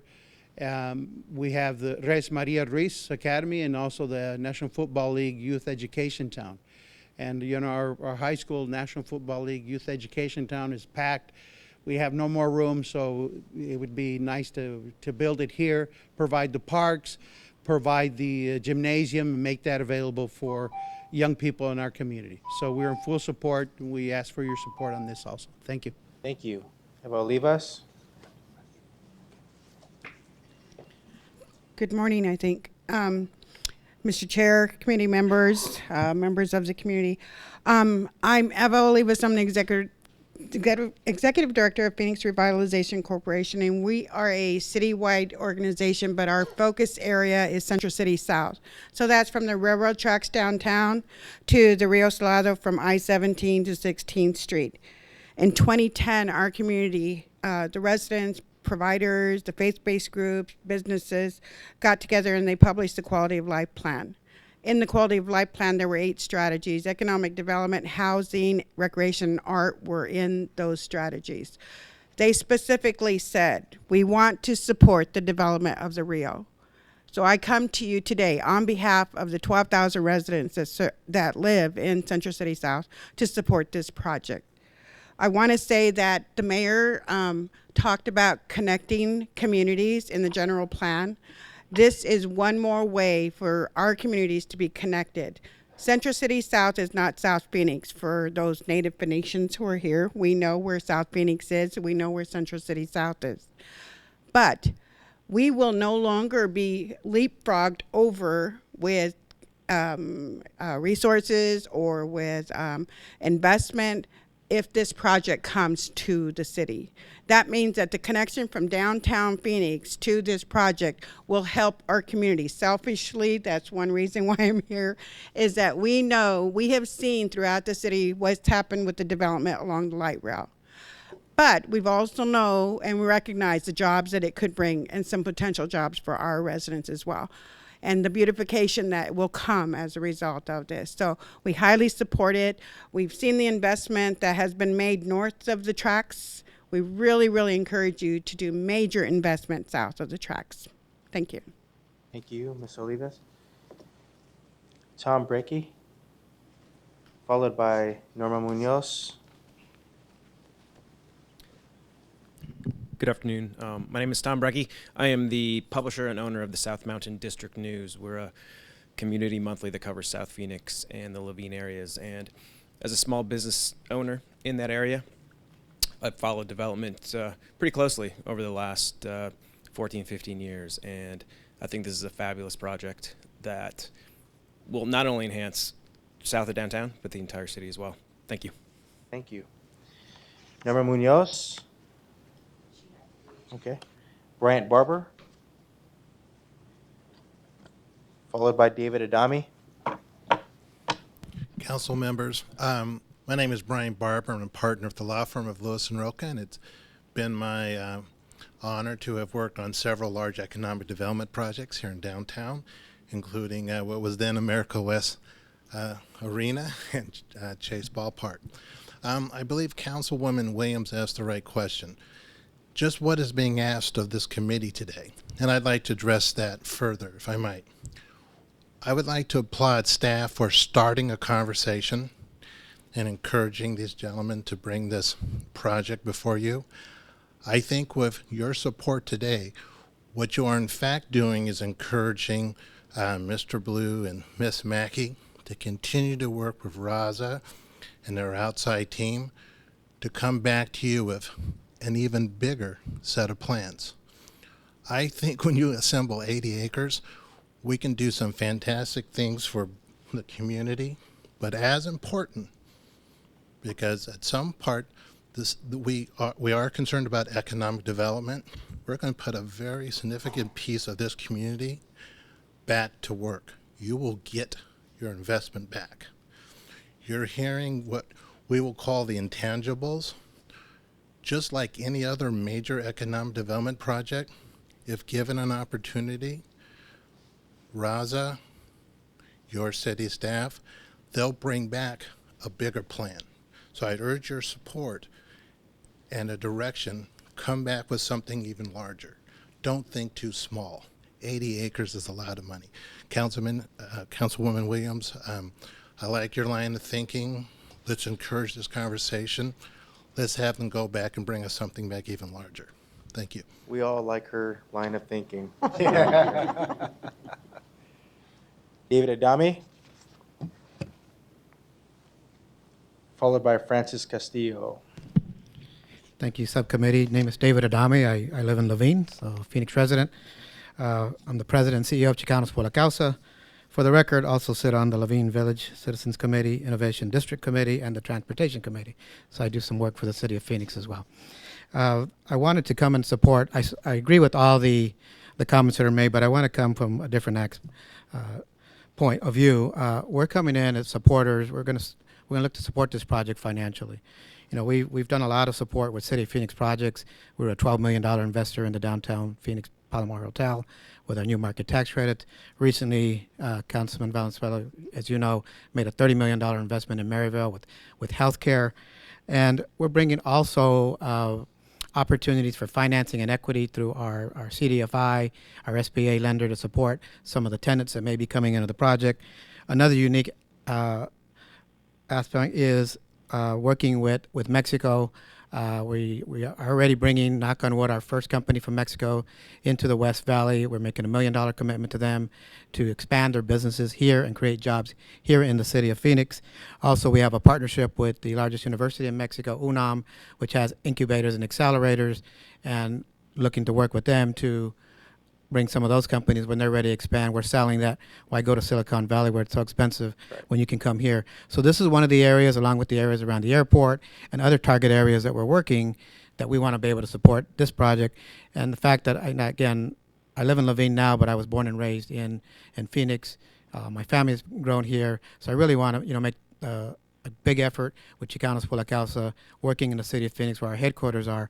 I also want to let you know that I also sit on the board of directors of GPEC and also on the National Council of RASA National Board. So I come from that and really pushing for, when they came and asked my opinion, after the 1070 debacles about boycotts, I said, no, we need to come back to the city of Phoenix. So this is another way, a different point of view on how not only just saying I support it, but committing Chicanos por la Causa to support this project financially. Thank you.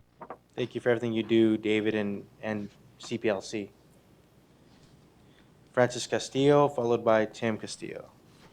Good morning, and thank you for giving me the opportunity to be here before all of you. I've never met Miss Williams, and it's a pleasure. And I've heard about Councilman Venezuela, and it's a pleasure, and my longtime friend, Michael. I'm here. My name is Frances Castillo, and I've lived in the South Mountain community for 46 years, coming from Flagstaff, Arizona. There's been many opportunities to move up north, to move to Mesa, to move to Glendale.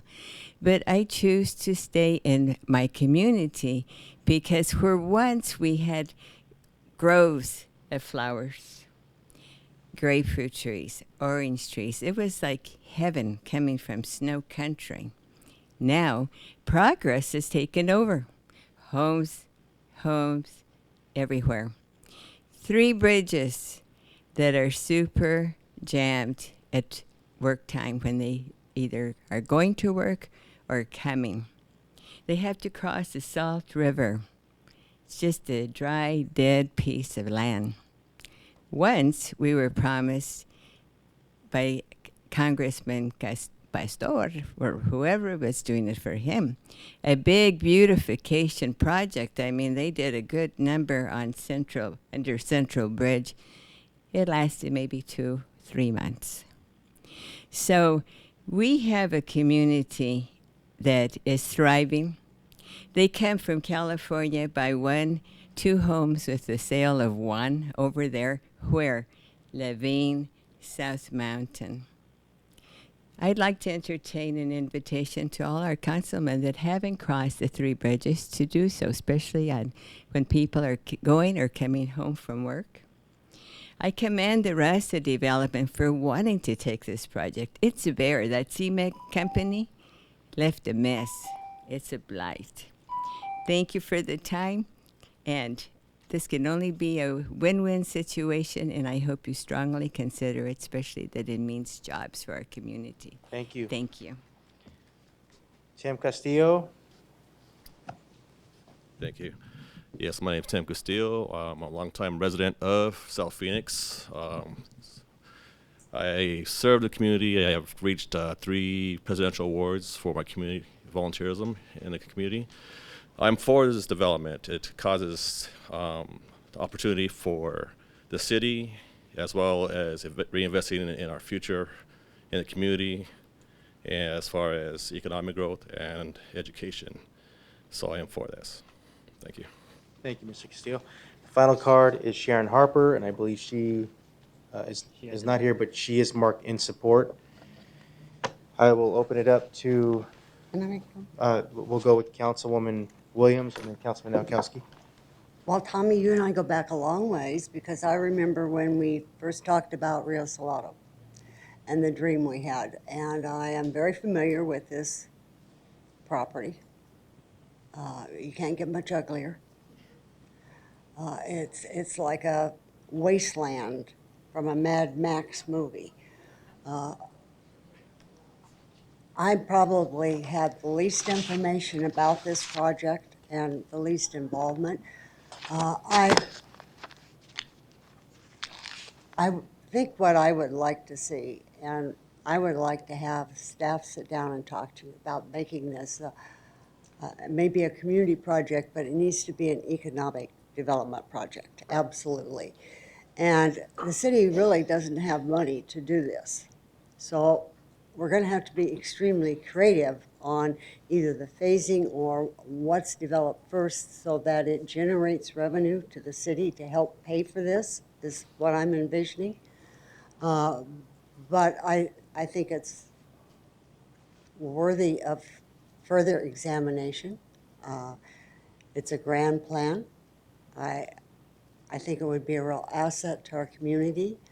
I want to make sure that we're not doing something on private land that could ever be interpreted as a gift, which would do that. But I think it's worthy of further examination and seeing if there is a way we can do some type of investment. I don't know if we have any bond money left. I think the 2050 is pretty much prioritized. But if we could find some way to generate revenue as the progressed in development to help offset and have a set payment schedule of when the city, if we make an investment, when we get repaid. Pardon me. I don't know if I can make that into a motion, if you'd be You have the willing floor. to. Yeah. So I guess what I'm saying is, I would like you to discuss this, put some numbers to it, see if there are ways you could develop that would generate revenue that would help pay for any infrastructure that were made, and see what's possible to do in phases so that it would really benefit the community but be reasonable. I think we have to look at this in a very realistic manner because that's a huge project. It is. And I mean, I would love to see you get all this money, but I will tell you, I represent the north area, and we're fighting for every penny of it. Right. From Levine and from Danny, and it is, we've just been so far behind the ball on revenue coming into the city that we're in a bad place right now. But I don't think we ought to cross it off the list. So did you get a motion out of all that garbage, or do I need to make it more formal? We asked that. I think what I heard is you've asked staff to go pursue some variety of development models and come back with an economic story to tell you about how we could participate financially and bring that back on a future agenda, I think is what I heard. I think that's pretty close to what I said. But I would suggest you indicated your support of the notion of the project, but that the finances need to be sorted through. I think it's worthy to pursue and look at further. I'm not going to say absolutely 100% I'm going to vote for it until I know the economics behind this.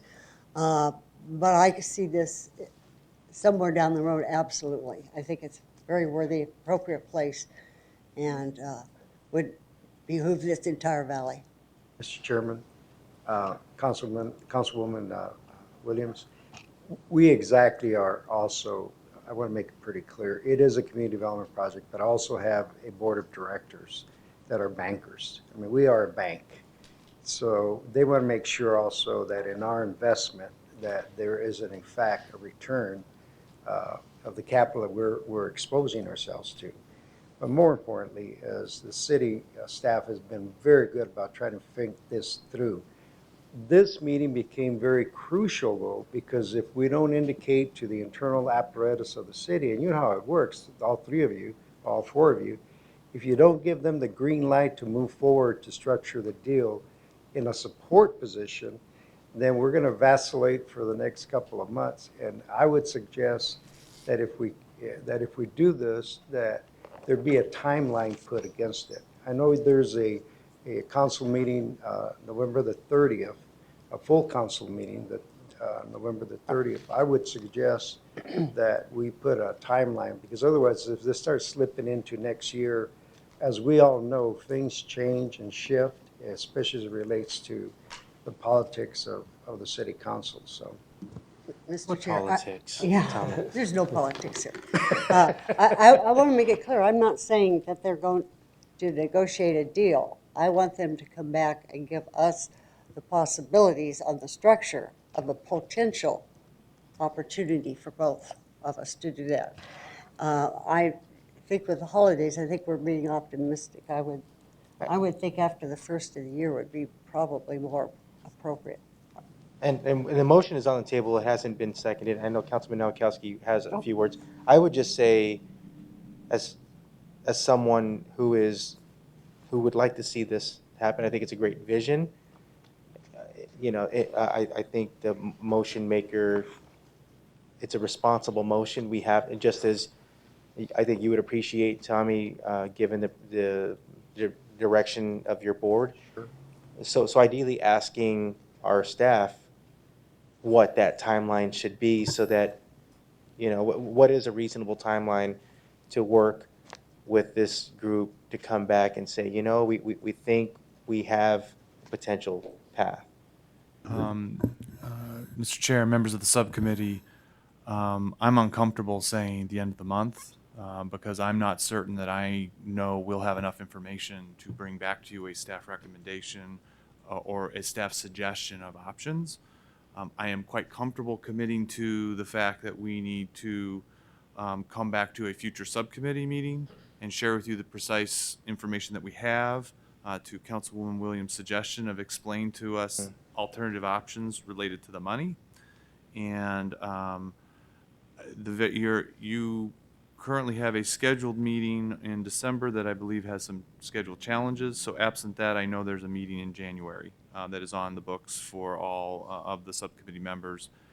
Dependent upon where the developer and the city can get into different development options, because kind of inside of Councilwoman Williams' suggestion is if the resources generated by the project from its own activity are currently not sufficient to pay the cost, then there may be different plans or ideas for development that may take some time for the development team to expose to us and for us to understand and to come up with a revenue model. So I am comfortable that we're able to work fairly rapidly when they can come up with different strategies, and so I defer to the development team as to their ability to pursue that fast. They're motivated clearly to get there. Obviously, I just know we need to come back to this subcommittee, and so I would, dependent upon their plans, January would strike me as the earliest opportunity to do that. Okay. Yeah, Christmas and Thanksgiving. Right, I agreed. So it'll be a future agenda item, which I know is one of our items coming up here, but looking for this item in the January subcommittee, hopefully, and we can always move that, but working closely with the organization, we've come, city staff and the organization has come this far, so far, and we'll continue to work together. Councilman Nowakowski. So we're looking for about 14.7 million for the first phase, second phase, 8.5 million. Now, on our master street plan for 2050, or 2050, are these streets in that plan, and can we actually move the process sooner? Chairman, Councilman Nowakowski, no, these streets are not in the Streets Transportation Master Plan. Those would include your arterial streets. That would have included 7th Avenue and Central and others. These are considered collector roads, so they are not included. So we don't have the luxury of being able to move them up in the master plan. So going along with Councilmember Williams' thoughts, it happens to be in my district, so I know that we've been fighting, and we fight with other districts to make sure that we get our street projects. Right now, we're actually paving Central Avenue, Southern, and we have $14 million short on our Broadway, the Broadway right now, that we're trying to figure out where we can actually steal from other districts. But anyways, so saying that, I just want to make sure that when you look in it, that you come up with creative ways and think outside the box where it's not going to affect the projects, especially within our districts, because there's some neighborhoods in South Phoenix that doesn't even have sidewalks or streetlights, and I would hate monies being pulled from other projects that we've been fighting for years to go into this. The other thing is, I think this is one out of many wonderful projects that it's really a bond type of election that we need to start looking into the future. I mean, the arts, the culture, and all that kind of stuff, our parks, maybe it's something we need to start that conversation, because what you're really talking about, it's really a bond election type of issue. And to try to take monies from general funds, from the parks and this and that, it's going to interfere with other projects that are already geared. So even looking at that possibility, and if the community feels that there needs to be a bond election, maybe that's something, a way to fund a project, such a large project like this. I know we've funded other activities in the past, from the Black Theater Troops to other programs that are out there, that this might be a perfect project for a bond election if our staff thinks we're able to go out there and actually do a bond election. So I think I'd like to hear things that are outside the box and come back to us as soon as possible. I can tell you that right now, staff, with just the projects in downtown Phoenix and in my district, I mean, they're overwhelmed. We have some projects that not until probably March that started last year that they don't have all the information because it's just so complicated working with other offices and departments. So I don't want anyone to think that they're dragging their feet. It's just that we're short-staffed and they have a lot of projects. And right now, as Chris Mackey would say, Phoenix is hot. Everybody wants to move in here and they want all these numbers and statistics. So I think it's a great project. It's something that I believe culture and education touches the heart and soul of individuals. And if we can share the culture of 50, 55, 50 plus of the individuals living in the city of Phoenix happen to be Latinos. So if we can actually share that culture with the rest of the community, that'd be great. And building that bridge between South Phoenix and the rest of the city would be excellent. So I commend you on the project. I'm supportive, but we need to make sure that we have the funding and where the funding source will be. Are you comfortable making the second, Councilman? Which Which I think is pretty much in line with what the Councilwoman. So basically just asking our staff to come back and, absolutely. Okay. So we have a motion. We have a second. Oh, Laura. Do you need a sec? Do you need a second? You have a second, Councilwoman. Do you have any thoughts? Okay. I'm I'm in the middle of my doctor's appointment, so. TMI. Say Okay. Well, that's commitment. Yeah, really. That is. Right? Thank you, Laura. All right, we have a motion and a second. The thought is that we would see this back come January. You know, I shared this with you, Victor. I attended 13 public schools growing up, and part of my childhood is in South Phoenix, living on 16th Street south of Baseline. I attended Maxino Bush, and so I would love to see this project happen. We have to go through the, you know, these very important steps to see to it that it does. I love the idea of bringing our cultures together. It was more than SB 1070. It was SB 1062. It was several others, but it's about inclusivity. It's not just diversity. It's about acceptance and coming together. And this is important. While I serve District 5, Central and West Phoenix, this subcommittee, we make decisions that are, I believe, good for the entire city. And I will say, as someone who serves in Central West in West Phoenix for District 5, this particular project would be good for the entire city. And so that's why I would like to see it, supported and move forward.